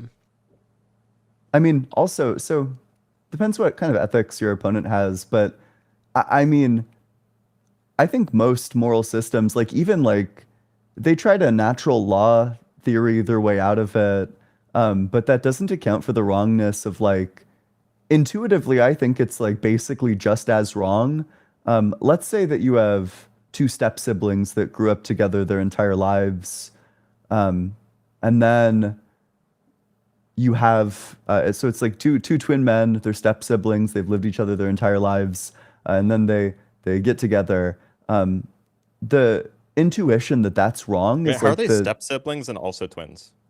Shut the fuck up, Blitz. I'll beat the fuck out of you. I'll kick you in the fucking teeth, Dr. Blitz. I swear to God I will. I'll show up at your house with the Luger. I'll fucking end it, Blitz. Ian's starting to sound like a believer now. Sorry, yeah. Sure, they couldn't be twins. So let's say we have like two step siblings, and they grew up together, they were adopted at the same age. Intuitively, we would probably say that that's the same level of wrongness as if it was like two biological siblings that are the same age, and like same gender, can't have kids. So I don't know. It seems like the morally relevant thing there probably isn't the incest. But then I don't know. I think that like that's a case that natural law theorists aren't able to account for. Natural law theorists like to tout that they have an explanation for why incest is wrong. They can't explain why that is wrong. I mean, they'd probably say that it's wrong because it's like gay, but I mean, you know. I mean, or you can just be based like me and be like, it's icky, and so it doesn't align with my psychology, so it's bad. Sure. Well, although I do think that there's a good deal of literature on the wrongness of it. I haven't looked into it too deeply, but I know that there's like when Albert arguments. Einstein married his cousin? Um, was it like immediate cousin? I think they were first cousins. Maybe. Hard to say. Yeah. What if they didn't have any children? I don't know. Still hard to say. I think the concern about like family structure, although I think I'd have to think more about what specifically me the that morally Albert relevant feature Einstein- is. The synonym of genius was wrong about something? Yeah. Got it. I'd beat the fuck out of him too. Probably. I'm gonna be Wasn't like a 2-0 strong guy. against these physics fucks. Well, let me grab. I got 2 super chats, and then we got a guest waiting to come in. Cut by Occam. I grew up in Cleveland. Blitz, your family is lying to you. I mean, About what? About it being having About- 3 nice days? Like, are they wrong because like there's less than 3 or more than 3? as a Clevelander myself, although I don't live in Cleveland at this moment, I can't say that they get only 3 days of nice weather. I'll give them 4. That's all they're getting though. Skeptic says, response to Joshua's super chat, if only theists, Bible-based, Droog-based, otherwise could do anything useful with their connection to the divine. I don't know if I understood any of that. You guys get that one? Only theists? Are you referring to like they're just saying theist-based recovery theists programs? just the theists just don't do anything useful.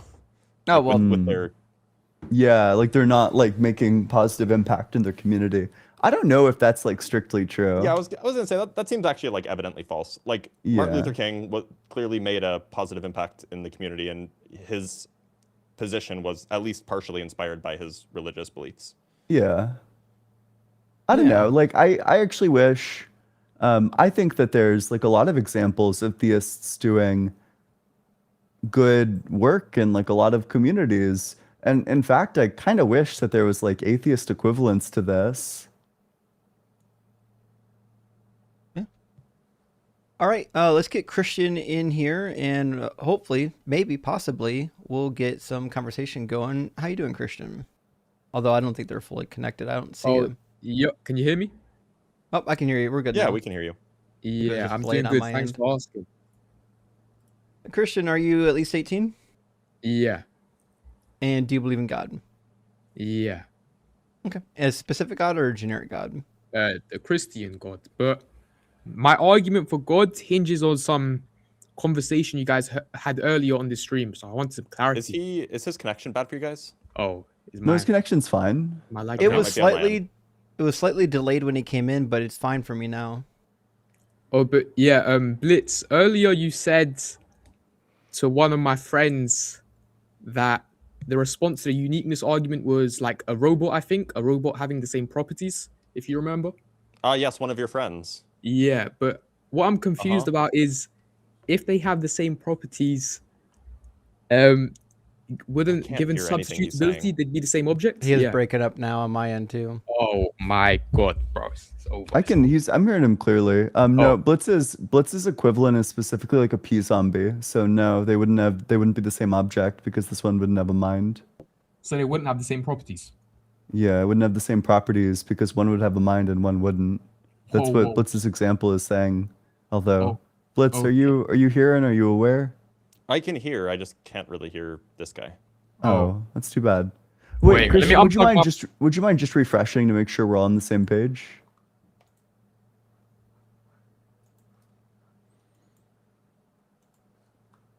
It very well could be on my end, by the way. I could always refresh too. Yeah. If they come back.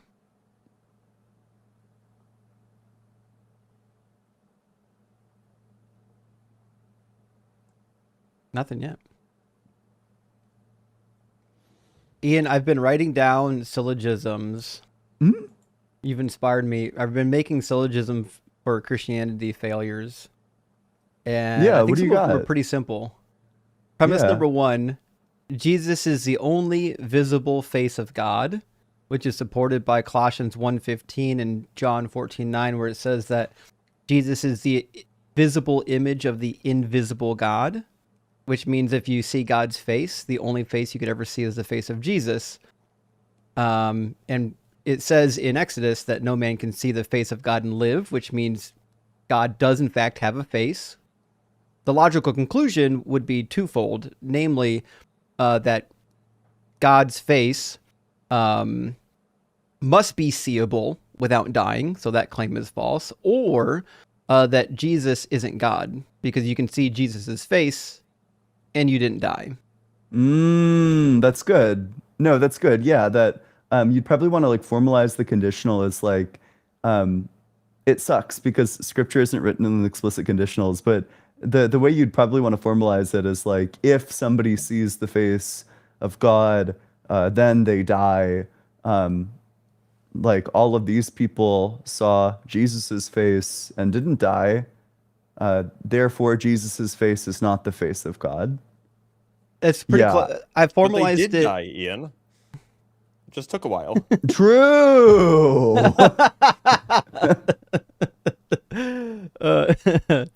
So the way I've got it written is P1, Jesus is the only visible face of God. P2, no man can see the face of God and live.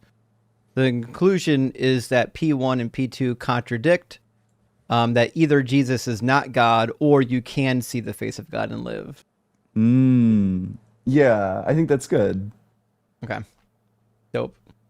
I don't know if that guest came back that dropped, but somebody did come in. So we could do that. So I don't think that guest is coming back, so there's no point in waiting. And we've talked to Ahmed a few times, so let me grab the other guest and we'll grab Oh, Brian came back. Let's grab Brian. Brian was here a couple times a few minutes ago. We'll try to get Brian pulled in.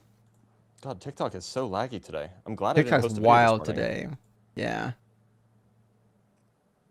Well, I feel like it was like kind of an open secret that the TikTok code has been held together with like duct tape. Yeah. Yeah, pretty much. There's no alternatives. True. Maybe. Brian may or may not connect. This might explain why Brian has been in the guest box for a long time and then randomly drops and then randomly comes back. I don't think Brian's connection is actually good. So, do what we can here. All right, let's try to get Schmid. Welcome in, Schmid. Schmid? Schmid? Schmid. Anything? No? Nothing? Okay. We'll just take care of that, and I guess we'll bring in Ahmed. Hello, how you guys doing? Good, how you doing? I'm fine, alhamdulillah. Yes, I think TikTok is glitching today. Might have to do with Storm, I guess. Yeah, it really is. It's either to do with the storm or any updates that might have been pushed as a result of the ownership transfer. But it only started like glitching today. No? Yeah, apparently there were some updates that were pushed today and or yesterday. So. And the algorithm's been pretty all over the place. Like we've had moments where it like spiked up to like 800 something people, and then like 10 seconds later it was back down at 200. Like it's crazy off today. Okay. Anyways, welcome back. Small talk first, or well, yeah. I think we already know your background because we've talked before, so we don't have to go through the same questions. But I will ask the same question I ask everybody, which is, hey, what's your argument or evidence for your God? All right. I tried to put it in a diagram so that's like easier and entertaining for people. Can I just turn on my camera? Is that okay? Yeah. Mm-hmm. As long as you don't show a naked body. Yeah, I don't think I would do that. No. But you're not I don't know. sure? I can't see any clothes in your profile picture. Yeah, I'm unconvinced. But I'm a tech illiterate, so it's gonna take I'm gonna be holding like that camera. You're TikTok illiterate. I think you're gonna need to expand me put me on a big screen? No. We don't really have a good way of doing that. Yeah. I can do it. Okay, you can draw it for me. Like I can tell you what to draw, and well, you can give me draw a second. We're not doing a vertical live stream, so what I can do is make this box a little bit bigger over here. And why don't you just walk us through? Why don't you just walk us through each step, and then we can go through the options, and we can just work it out. But I would prefer if it's like written. So if you can like use your board or something and like write it as I go. I mean, look, if it's basically a flow chart for like the options of various true dichotomies, then you can just walk us through the flow chart, and we can just go down each path, and then you can tell us what goes wrong and how it leads to a god. So what's the top of your flow chart? Okay. I say here like anything. So I'm gonna basically be talking about like anything that exists, right? So it's gonna be like either one or two things, dependent or independent. A dependent would also like equal possible. Is this just a contingency argument? Just like sounds like it. Just hear it first, because like it's okay. Like it may use the same terms that they use, but it's not the same. Like it's okay. So we have it depends on causality for the most part. So what do you mean by dependent? Do you agree? What do you mean by independent? So far? Well, which leg is dependent and independent, left or right? Probably doesn't matter. So my right. Well, yeah, but I'm drawing it the way he's got it. My right is dependent. Yeah. The right is dependent. Okay. Yes, and I'm saying dependent is equals possible. Like it depends on something else to exist, basically. Well, that doesn't mean that. That doesn't. I'm just trying to like to. Right, those aren't the same thing. Possible existence.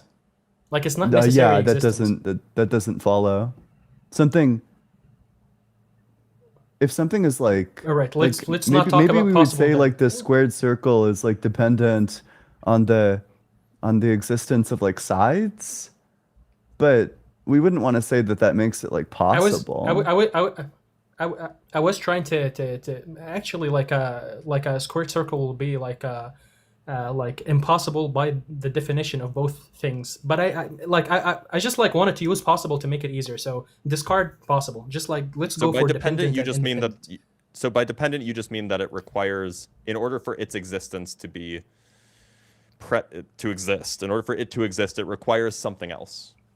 Is that what you're saying? A cause. It requires a cause. Well, you don't mean a cause either, right? What do you mean? Like, for example, it would be reasonable to say like that the number 6 depends on the existence of sets, because that's what, like, 6 is a kind of set.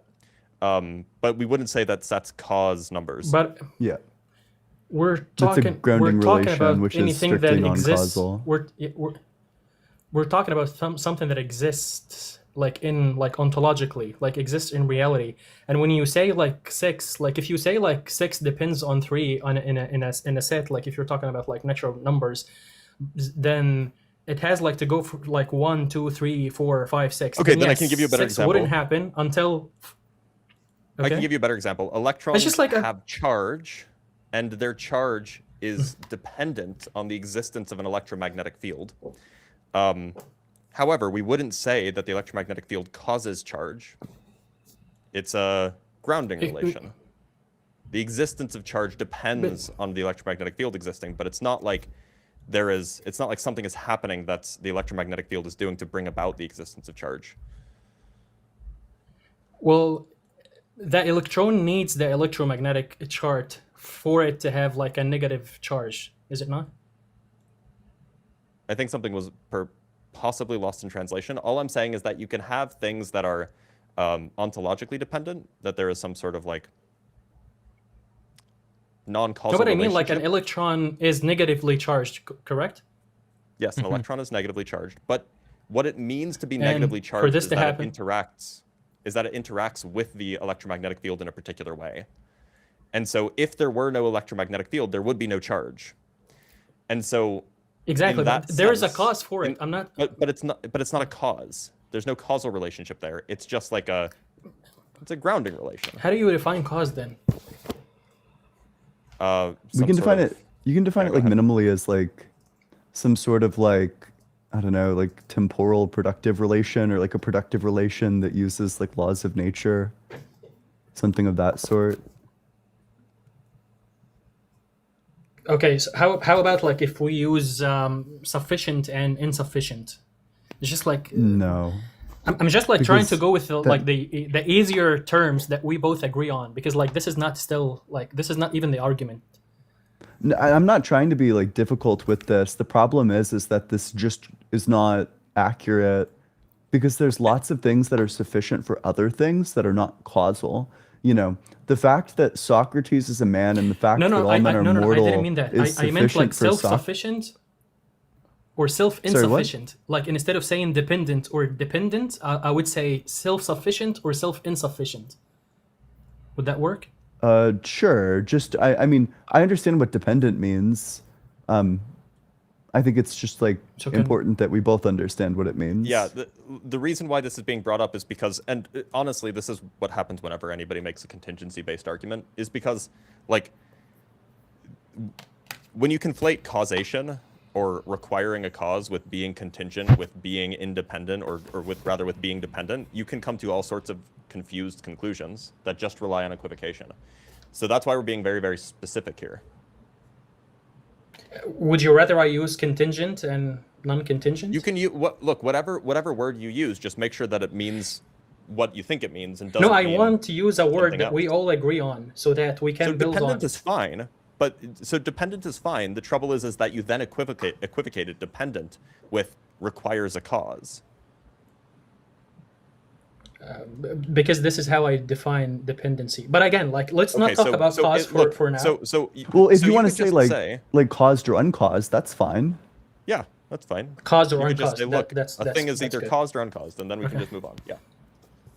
Okay, caused or uncaused. All right. So the right arm or the right leg would be caused, and the left one would be uncaused. And then I would what? ask then the caused, the right arm of the branch, like the Oh, branch, the sure, right sure, branch sure, of the sure. I'm diagram. so sorry. Yeah, sure. So sorry. So if it's caused, then we ask, like, what causes it? Either itself, like it causes itself, or something like itself. That's the second option. Something like itself. I'm just like, maybe the wording isn't the greatest, but something like itself. I mean like something that is also caused. So a caused caused that thing. So we're just like, like we're moving the question a step further. Or it's caused by something that's uncaused. Here, okay, we answer this question, but then we go and interrogate that uncaused thing in the second, arm of the like the second branch of the diagram. Or it's caused by nothing, and that would be like an easy contradiction, because like it is caused by no cause. Like it's literally, it doesn't mean anything. So Sure. do you agree with me that these are like the four possibilities under that branch? So a cause thing is either caused by something that is itself caused, or it's caused by something that is not caused. That's fair. That's a true dichotomy.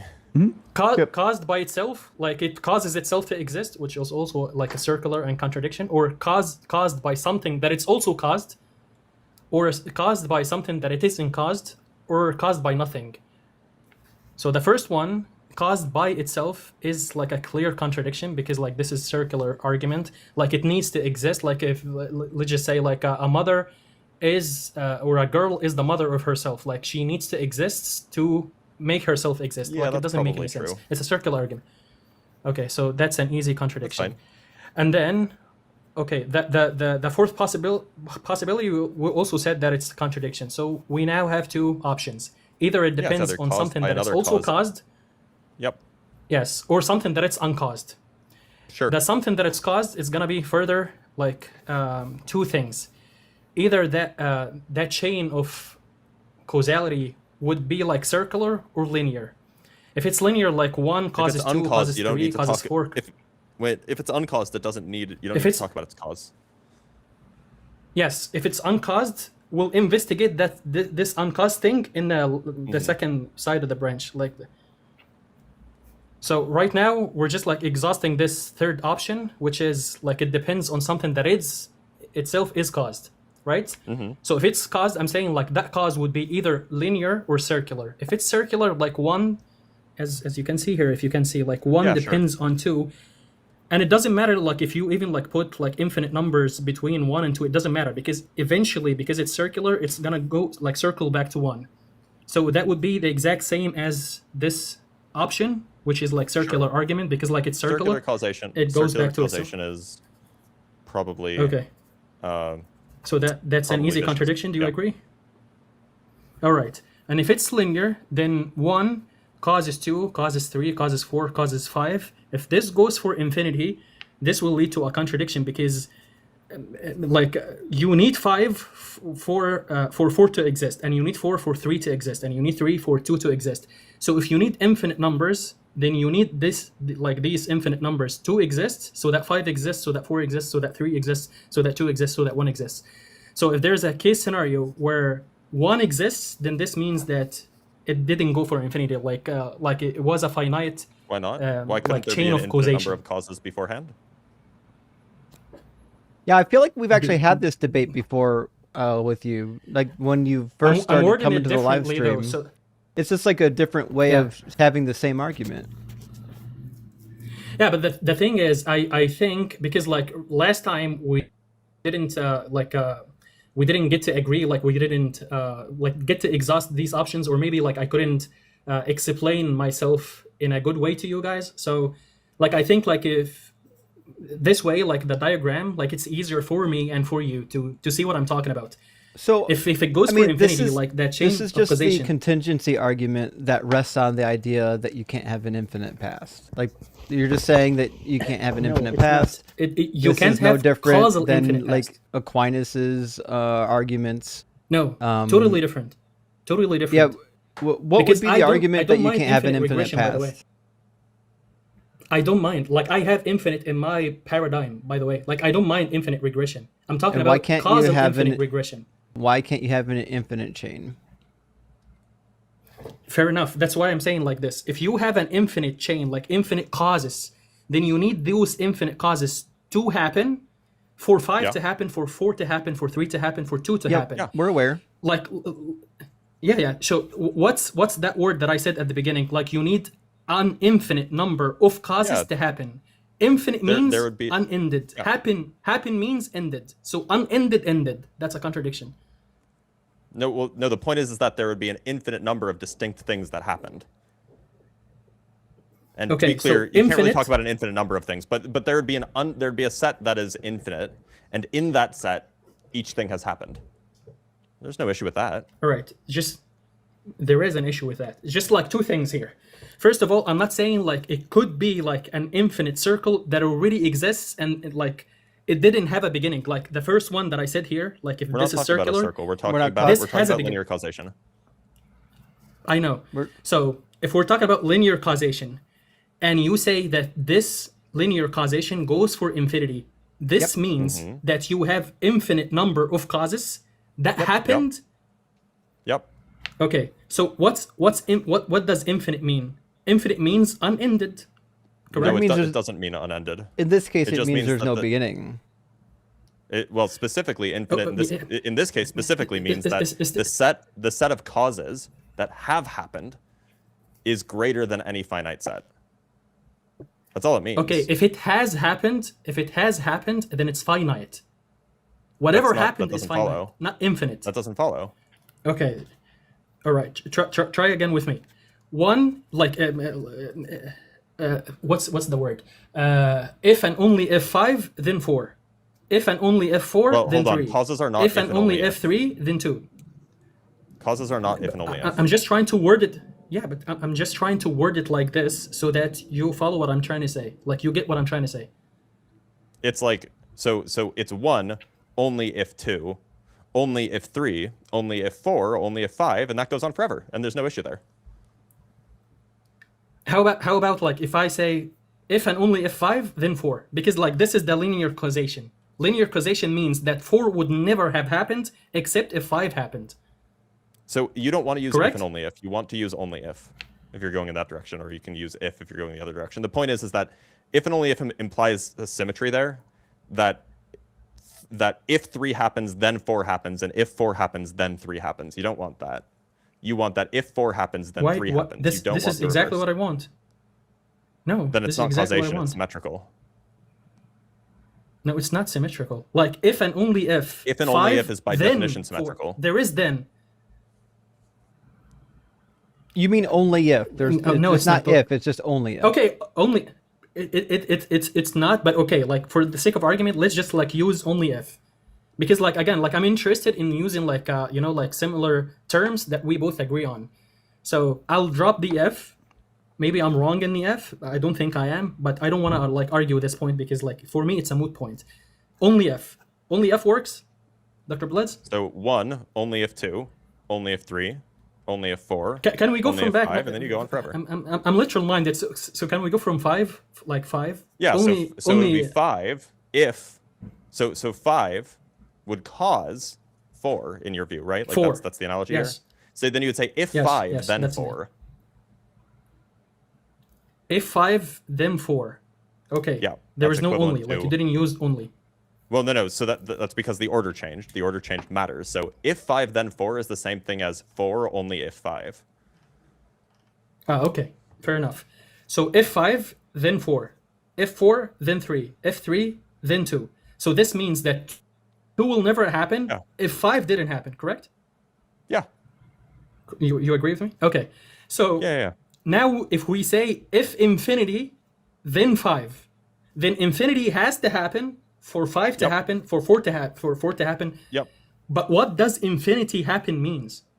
Well, it's not that infinity Infinite number happened. of causes, It's that there's like- to be clear, it's not that infinity happened. Infinity is not a number. What you're trying to symbolize here is that we say that you need an infinite, like a set of infinite numbers greater than 5, of which there are. It's not a set of no, numbers, not the a set. of I'm talking integers about greater like, than 5. I'm talking You about are. ontological existence. Yeah, Ontological we're talking about a existence, like collection things of that causes, exist, not right? abstractions. I'm not talking We're not about talking about abstractions. I know I'm we're not talking about a set. abstractions. Look, so infinity is not a number. Instead, what we're saying is we can talk about, you can take the list Fair of all enough. of the This is causes why- that are required. You can talk about you can take a list of all of the causes that are required for 5 to happen, and that list, we can just call it a set. That set would have infinite cardinality, and that's fine. It's again like when you go back to cardinality. Now we're talking about abstractions. I'm talking about like a thing that exists. Like We're just for talking example, about how big for a set example, is. It's not that abstract. It's You're not talking like about let it be like a. This is why, like I said, like infinity. It's not about like being like big. It's about infinite number of causes. There'd be an infinite 5, number of causes. The that cause of happen 5 would be prior to- 6. Prior to 5, yeah. Oh.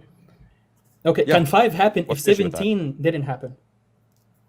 Yeah, 17 must have happened in order to get to 5. Yeah.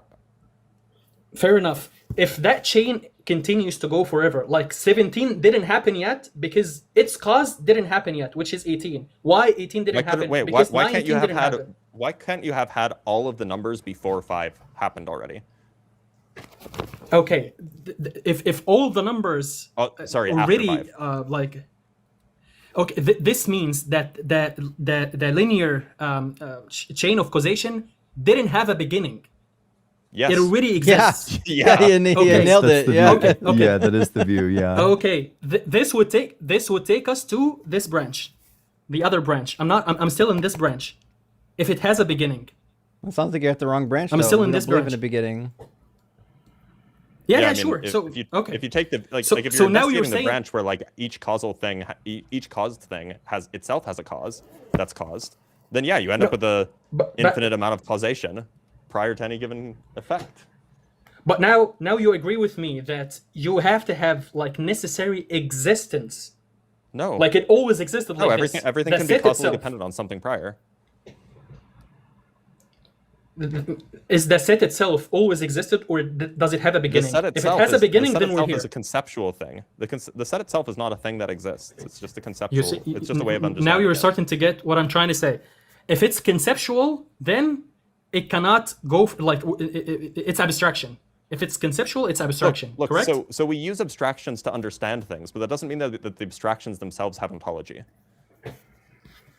Have what? Ontology? Yeah, sure. That's why Ontology. I'm saying like. So we can use set. Okay, we can use so set when you theory to say- try to when you understand say what it the would set mean to have like itself- infinite sets prior to something, but that doesn't mean that the set is a But thing the set that itself exists. wouldn't have it's ontology. just a way of understanding it. The set itself wouldn't have ontology, correct?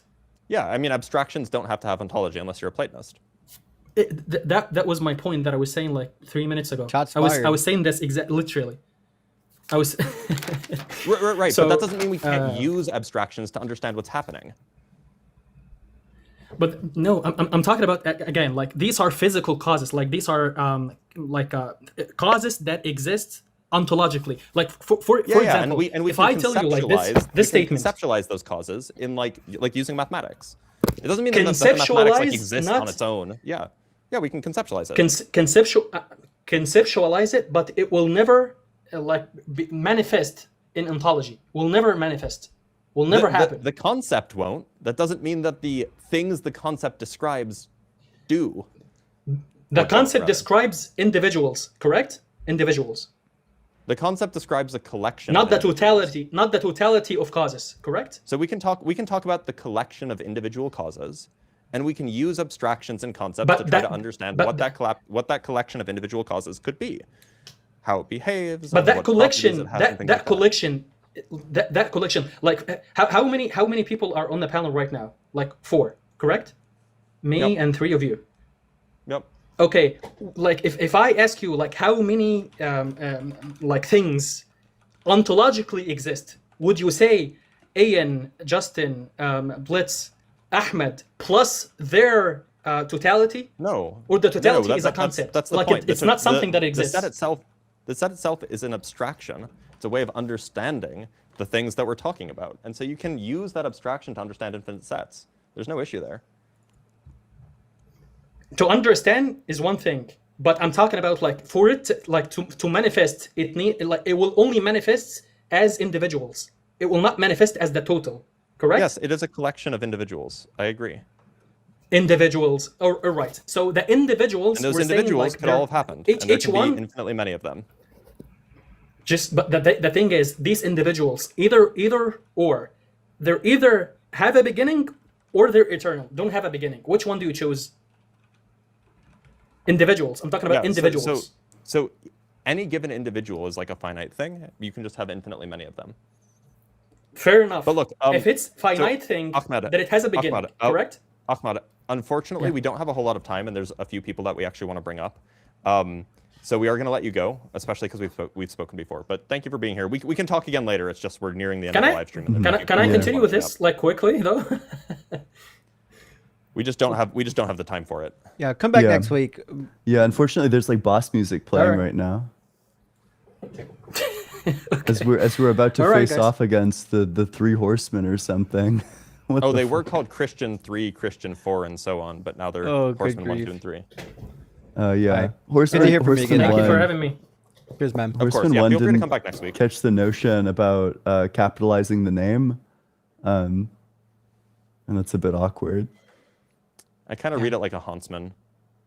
Ammon Ra, thank you for $20 super chat, says, the new unholy trinity of atheism, you 3 are geniuses in the same spirit as Dawkins, Dennett, and Hitch, and others. That is, I wouldn't classify I would not classify myself in that manner. But thank you for supporting the stream, Maybe Sam friend. Harris, but like... Yeah. He's, I don't... Gosh, yeah. who wants to be Dawkins? Oh boy, not me. Skeptics, thank you for the super chat. Nose goes. Never. To clarify, theists have never done anything useful with their God connection, which can't thus far be done via purely secular means. Maybe pray, then bring us the cure to cancer or lotto numbers. It's crazy to me that they have a God that they think answers prayers, but not when it matters. Like, it's always for some trivial bullshit. Yeah. Okay. Let me see. Also, I'm not sure if this was in response to what I said earlier. Because if that was in response to me talking about like how I wish atheists were more like philanthropic. Like, yeah, I mean, they don't do anything that requires like a God existing to do. But like, wouldn't it be cool if the atheists were the ones doing the charity work? It would be cool. I agree. Look, shall well, we we've got a charity now. Horsemen? That's my true, channel. you do. Yeah. All right, let's bring up the horsemen. Let's see if I can add them all to scene number 2, even though the cameras are turned off. and then unmute them progressively. Yo, I've been risen. Oh man, I've been on mute the whole time, bro. So Oh, we've Yeah, got we know because one, you were 2, you were 3 in the guest horsemen. box. I'm So- sincerely sorry, Howdy. brother. I don't know which Wait, one's go ahead. talking, but we've got all 3 of them. So let's sound off horseman number 1. Who's number 1? Hello, sir. Oh, okay. It's Athari. Yeah, what's up? Oh, that's the same guy that was here at the beginning of the Wait, are there show. 3 of them? Come in peace. Yeah, there's 3 Okay. of them. Did you not see? No, Yeah. but there's 3. There's 3 of the guy who was here at the beginning. No, they just sound similar because they've got the same accent, but they're not the same person. Okay. Yeah, they're just like a Yeah. friend group. Yeah, they're It's 3 a persons. Phil one Bro accent. friend group. Also, not all of them have the same accent, Blitz, to be clear. Fair. Oh wow.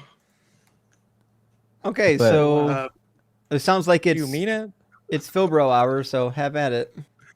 Yeah. Yeah. How's it going, gang? What sort of position do you take? We hold to classical theism. Sorry, we hold to neoclassical theism now. Actually, Oh, now it's Oh, sure. neoclassical. There was an advancement in the doctrine. You misspoke. You misspoke. yeah. Uh-huh. But look, Sure. the argument's very simple. You want to say something along the lines of, it's trivially true in virtue of the axiom foundation that no set can contain itself. Then we define set C such that for everything that's not G. Oh, Oh, I we're like doing this this argument. argument. Fortunately, so I can just repeat the premises for you again. I have them written down. There is a fatal flaw in your argument, by the way, just in case. Yeah, I love this argument though. I've got my own version of it. Let me know when you're done with it, and we can. Yeah. So the argument is for every x, if if x is not G, then x is an element of C. Premise 2, C is either G or not G. Premise 3, if C is not G, then C is an element of C. Premise 4, if C is an element of C, then you get a contradiction. Conclusion, C equals G. Something like this, right? By the way, Yeah, loser goes yeah, to I the think- Shadow Realm. I think Yeah, so Horseman if- 1 or sorry, go ahead. So is that the argument that was about to be presented? Because we've had this conversation before, and I can Yeah, I kind think of the illustrate Horseman, what the issue the other is Horseman more want to quickly. respond to this one. They want to respond to this one. I think I'm going to take it back to Okay. So I mean, is that the argument that's being presented here? Yeah, that's the argument. Okay, yeah. So what kind of object is C?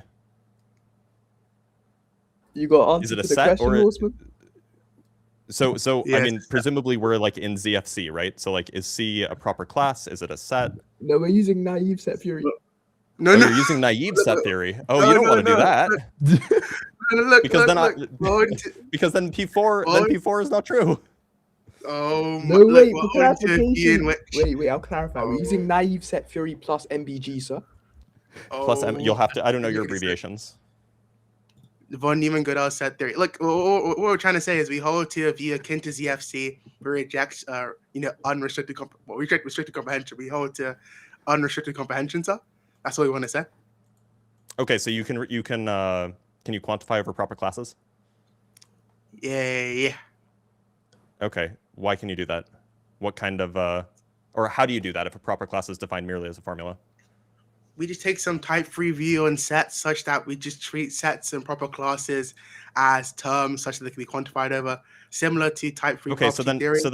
then P4 is false, strictly false. If C is an element of Whoa, C, hold on. that's not a contradiction then. I think the other horse will have a response. Yeah, I'll pass it to the other guy. You got the response. Horseman 2 passes it to Horseman 1. Horseman 1 passes it to Horseman 3. Horseman I 3 don't know why quickly this guy's passes it a to Horseman trolling. 2. Come on, guys, be serious, man. We want to continue the front. Brilliant rebuttal. We want to go to the Bayesian argument. That's what we want to use right now. So let's Okay. continue. So you don't Okay, want so to the argu- continue so on the argument as this argument. So the argument as presented, the for premise and conclusion argument, the one that involves ZFC basically, that argument can't get you to your set being God, by the way, or G being G being C. Like it can't, and we can prove this in ZFC. But yeah, if you don't want to do that, that's fine. We can move on. I mean, on a serious note, we do acknowledge the argument has that flaw. I mean, obviously it violates restricted comprehension, like we said earlier. And on top of that, Okay, so then just- we're just not using yes. ZFC. Yeah, exactly. Which is fine. But on So top of that, then you we just won't gotta use the like CFC's give other me some issues sort of anyways. theory. But what we Sorry, go want ahead. to give is we want to give the prior argument, the one concerning uniqueness. That's what we really want to run. We already did that for like an hour and a half. Yeah, but I think the other people have some stuff to add to it. Oh, yeah. 1 second. I think they want to speak though. Oh my days. Yeah. So with respect to like that argument or like the set theory argument, I guess it'll just be a divine mystery. Yeah, exactly. It's a divine mystery. Yeah. I think the other person wants to speak. I'll let them speak. Yeah, look, I think the concern is when we say God is divinely simple and we attribute property to him, we commit to analogical predication and the pro hens account to be specific. So when we say God has love, for instance, or God is powerful, these are just going to be linguistic or conceptual, but in reality, they're one and the same thing. So when you said earlier that your entity has a mind and ours doesn't, point is they're still going to be identical to exactly one predicate, sir. And these predicates are merely linguistic. You guys follow that? I have no idea what it means to say he's that just God saying that- is love and God is power when there's no distinction between love and power. Well, he's also just saying that they're analogies, that they're not literally true, that you can't talk about God in like ways that are literally true. You can only talk about God analogically in terms of like analogies. That's what he's saying. Yeah, do you guys have any issues with that? I don't really know what it means. It sounds like you just can't describe God then. You should just say God's indescribable? No, obviously we can describe God, right? No, you can't. Because if you can describe God saying like he is powerful and he is love, but then love and power don't have the same meaning, well, now you need either a different word to describe him or admit that you can't describe him. No, they do. They don't have the same meaning, but like in reality, they're gonna be identical. So Identical to what? They're gonna be identical to each other. They can't be. They have distinct meanings. No. They don't though. They do. Definitionally, love and power have Analogical. distinct meanings, which means if it's an analogy, we need to know what the other end of the analogy is. That's how analogies work. Like they have to map onto something. You're just saying they map onto something that we can't describe. And if they map onto something that you can't describe, then you should just say that you can't describe God. We can describe, once again, the person clarified we hold to a pros hens account, which is just implying that when you say some X is an analogical predicate, the analogy is based on similarity of another thing, and the similarity is univocal, right? So we just want to say here that, qua the univocality, they are identical, right? But distinct qua analogy. That's the point being made here. So what does it mean to say that God is love? Just means that God's numerically identical to the similarity between love and his other attributes that he's also identical to. So then the statement has no meaning. Wait, how'd that follow? Saying that God is love, I could have said God is Zabumafu. I could say anything. That wouldn't be true. It's a meaningless statement. Wouldn't be proper to God, so that just wouldn't. That'll be accounts possible. But the point being made here is just that. Yeah, but it's analogical. It's like analogically Zabumafu. Mm-hmm. Yeah, I think someone else wanted to respond to that. I was going to respond, but they really want to respond, so I'll give them that chance.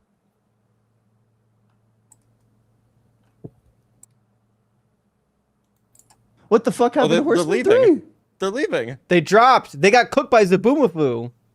Wait, I didn't leave, bro. Oh, no. Only Horseman 3 dropped. Horseman 3 dropped, sorry. Oh, my God. Okay, wait. I want to like defend theism here, so... okay, forget what was said forget what was said before. Like, do you guys have any issues with God? What do you mean issue? Like, they beef God.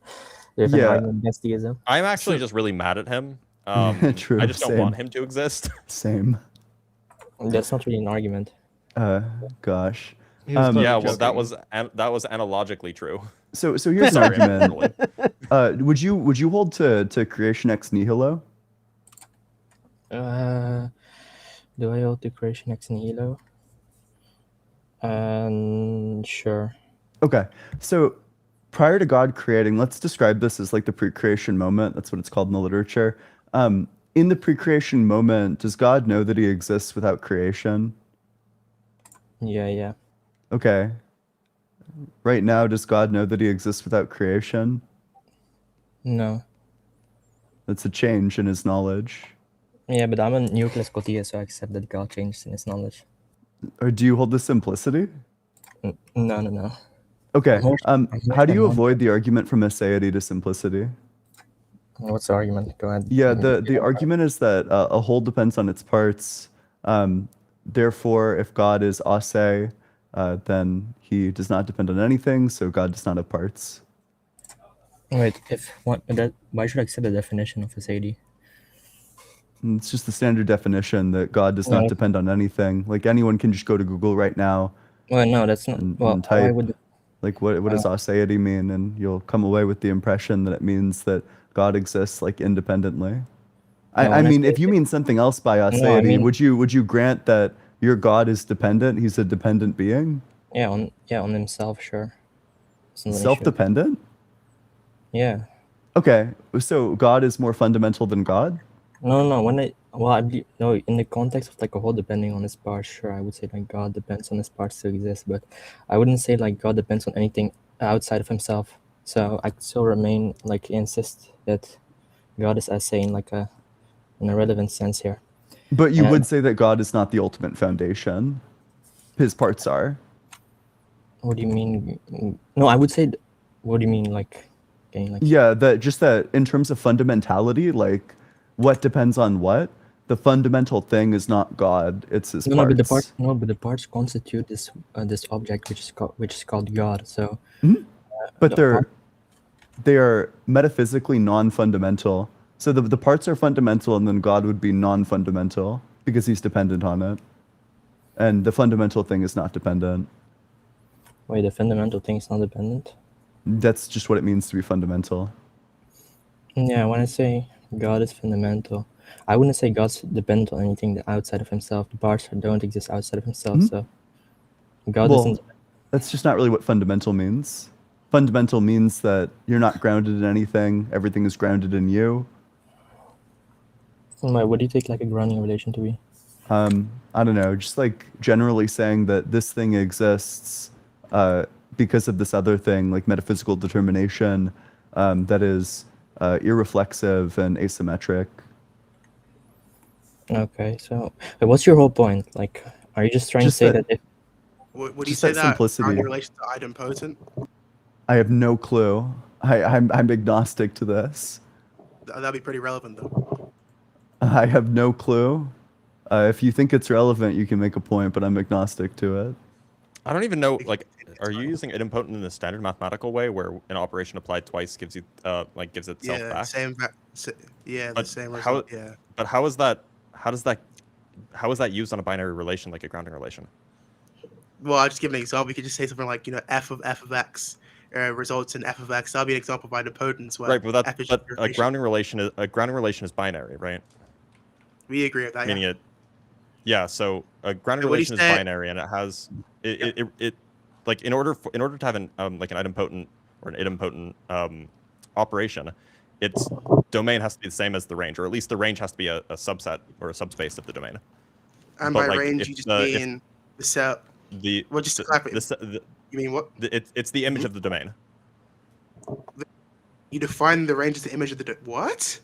Typically, So range is technically that's the like, codomain, but like Yeah. suffice it to say, like we can just talk about like the image of the domain if you want, and the image of the domain of a binary operation, the one that you're proposing anyway, which has like whose the image of the domain is Boolean. It's either true or false, 1 or 0, whatever, as to x grounds y, or x grounds y is either true or x grounds y is false.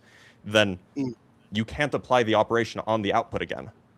It's like a nonsensical statement. Yep. But what's a So why would you even ask that question? Because you don't take grounding to be binary under this view. You understand that, right? Yeah, and you agreed to that. Wait, hold on. I agree that under your view it's the case, but under our view that's not the case. Wait, I don't even know. Like this, your concept is like ungrokkable to me. If it's not binary, like I genuinely have no fucking idea what grounding means. If you don't take it to be like a binary relation. Could you say it could be like a ternary relation, or a relation of arity of greater than 2? Oh, sure. So you're saying like things could be like partially grounded in like a lot of things. Okay, that could be fine. But Yeah. the point is that the point is that any non-unary operation cannot be idempotent by definition, right? Like it's nonsensical. Yeah, I would respond, but my friend wants to respond, so I'll let him respond. I promise you guys, to everybody watching, I promise we didn't pay them to be here. That was unironically so funny. It was so funny. I should start running that. You know, I have a response. I want to pass it over to Dr. Blitz. Yeah. So what's the argument again?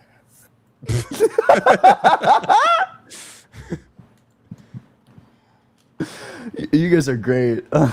Yeah, Wait, that's wild. Okay. Wait, can you actually Ian? Can you formalize your argument? Sure. Premise one: if something has parts, then it depends on those parts for its existence. Premise two: God does not depend on anything for his existence. Conclusion: God does not have parts. Yeah, it depends on how What's the rule of inference? Yeah, what's the rule of inference there as well? The rule of inference? Yeah, do you know what the rule of inference is? Yeah, I know the rule. Let me think. So if parts, then oh sure, it would be modus tollens. Wait, what's P1 again? P1 is that if an object if an entity depends on its, if an object is composed of parts, then it depends on those parts for existence. And P2 is that if God's essay doesn't depend on anything? Just that God does not depend on anything.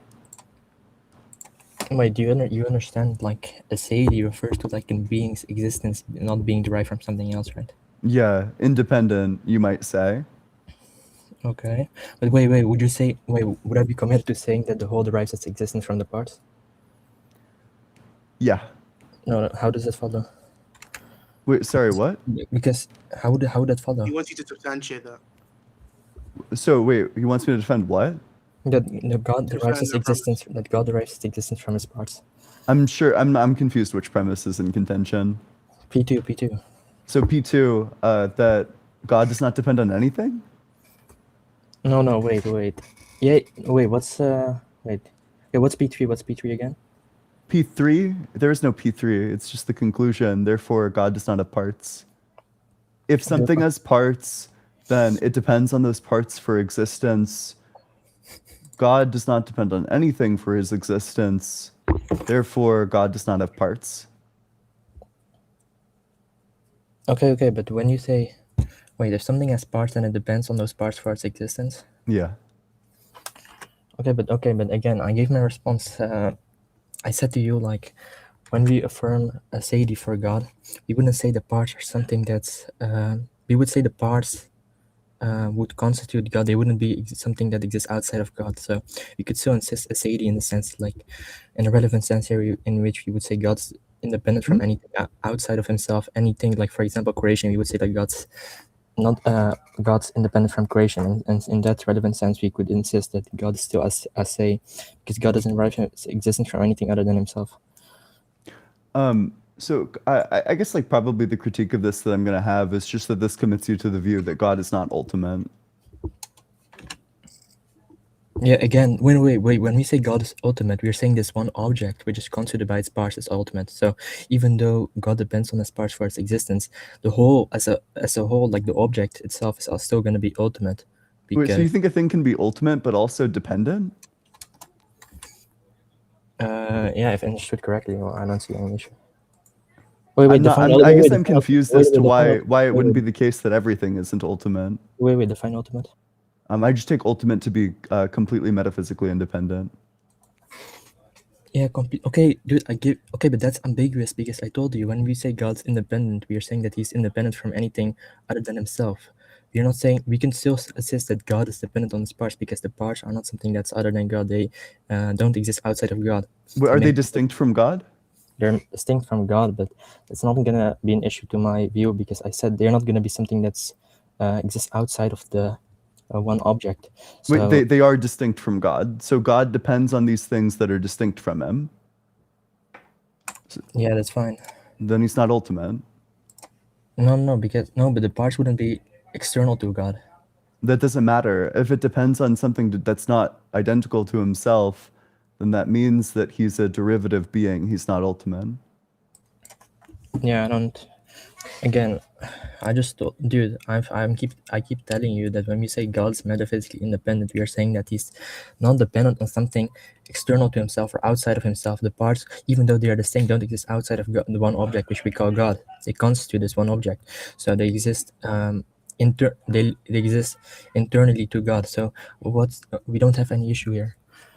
Okay, sure. I mean, you just have to like jettison like him being ultimate because what we mean, what the word got another ultimate drop. means, like, oop, what? Why is your Wait. name Stooge1 now? We just lost one of the three, another one of the three. And now we're down to one. Well, I it's don't 1 know o'clock, so maybe we call it there. I don't know how the names got changed. We could I kind of want to talk to. I mean, we could call it there. Yeah, That's anyways, fine. so he conceded. So under my view, there's not gonna be any issue. Oh yeah, you just have to like give up class, or you just have to give up like theism. No, not theism. Did we give up? Theism holds that God is the ultimate foundation. You don't hold that God is the ultimate foundation. No. I just thought we hold that God is the ultimate foundation, if I understood correctly, because God is still going to be metaphysically independent from anything else other than himself. The parts themselves, they would just constitute this one object. They don't exist outside of God. When we speak of God being metaphysically independent, we can still affirm that God's not dependent on creation. So creation is going to be something that derives its existence from God, and there's nothing other than God or something outside of God upon which God depends. So we can still affirm SAD in a relevant sense here. So you would say that if something does not depend on creation, that it's independent, or that it's ase, that it's ultimate? Sure. Okay, so for example, like if God had conceptualized some numbers, you would say that those numbers were ultimate even though they depend on God? Wait, numbers depend? I don't believe numbers depend on God. Well, but if it were the case that numbers existed and they depended on God's mind or something of that sort, would it then be the case that the numbers are ultimate under your definition? Wait. Numbers don't have real existence. Numbers are abstract. How can they depend ontically? They can't depend. That was a on... conditional. If they existed and depended on God, yeah, but that's then would they be ultimate? Yeah, but that's presupposing mathematical Platonism is possible, which I reject. Okay. So you would. Oh wait, would it be vacuously true? I don't know what you mean by vacuously true. Just like the truth that obtains when the conditional is when the antecedent is always false. The truth that obtains when the conditional is always false. Or when the antecedent is always false. Would it be vacuously true? Wait, you're saying this? If this view is possible, then would it be true that God depends on something that's God depends on numbers? Well, no, just that you're saying like the antecedent is strictly impossible. Are you familiar with vacuous truths? No. So if you have an if-then statement and the if part of it never obtains, then the if-then statement is true. You should check a truth table. Yeah, I think my friend Horseman too knows about that, but he left. So they bailed on you, both of them. Yeah. Anyways. Well, hey, it was an interesting talk. Yeah, it was. Indeed, it was. Yeah. Hey, thanks for being decent. Well, I love those guys. Those guys, gosh, maybe. I'm sure the audience is reeling, but I had a blast. It was like a Dark Souls fight or something. Could have been a lot worse. All right, friends, I'm going to read some super chats. Will Dans says, even if they won't have kids, I think socially normalizing incest by practicing it is a net negative. So I thought about the same thing with that particular argument, because you could be normalizing a behavior that leads to destruction for some. But I don't really know how I categorize that, but I totally understand what you're saying. What are you going to say, Ian? Yeah, I feel like this would fall to like a wrong kinds of reasons objection, that I just don't think that that's the reason why people think that incest is wrong. Oh, I probably should have brought this point up earlier. I think that everybody who hasn't read a piece on moral philosophy probably has a defeater to whatever belief they hold about incest, insofar as humans have like a very strong disgust reaction, and disgust is not like it's not like a rational emotion, you know, it's like a get away, ick emotion. That if you arrive at your moral beliefs through a disgust reaction, then that probably means that your beliefs aren't truth tracking. that there's not really a relationship between like the moral facts and like the belief that you formed, even if it's a true belief, that we would say that the source that it arose from is not a reliable one in terms of like moral facts. But in terms of like, okay, if it is wrong, and the reason why I think it's unlikely that the reason why it would be wrong is because it normalizes it, because I think most people, like, if we're just going based off of like pure like intuitions, I think intuitively most people would think that it's just as wrong, even if it was happening in like Hiroshima moments before the bomb going off. You know, that wouldn't normalize it through the action, but I think most people would still evaluate it as being wrong.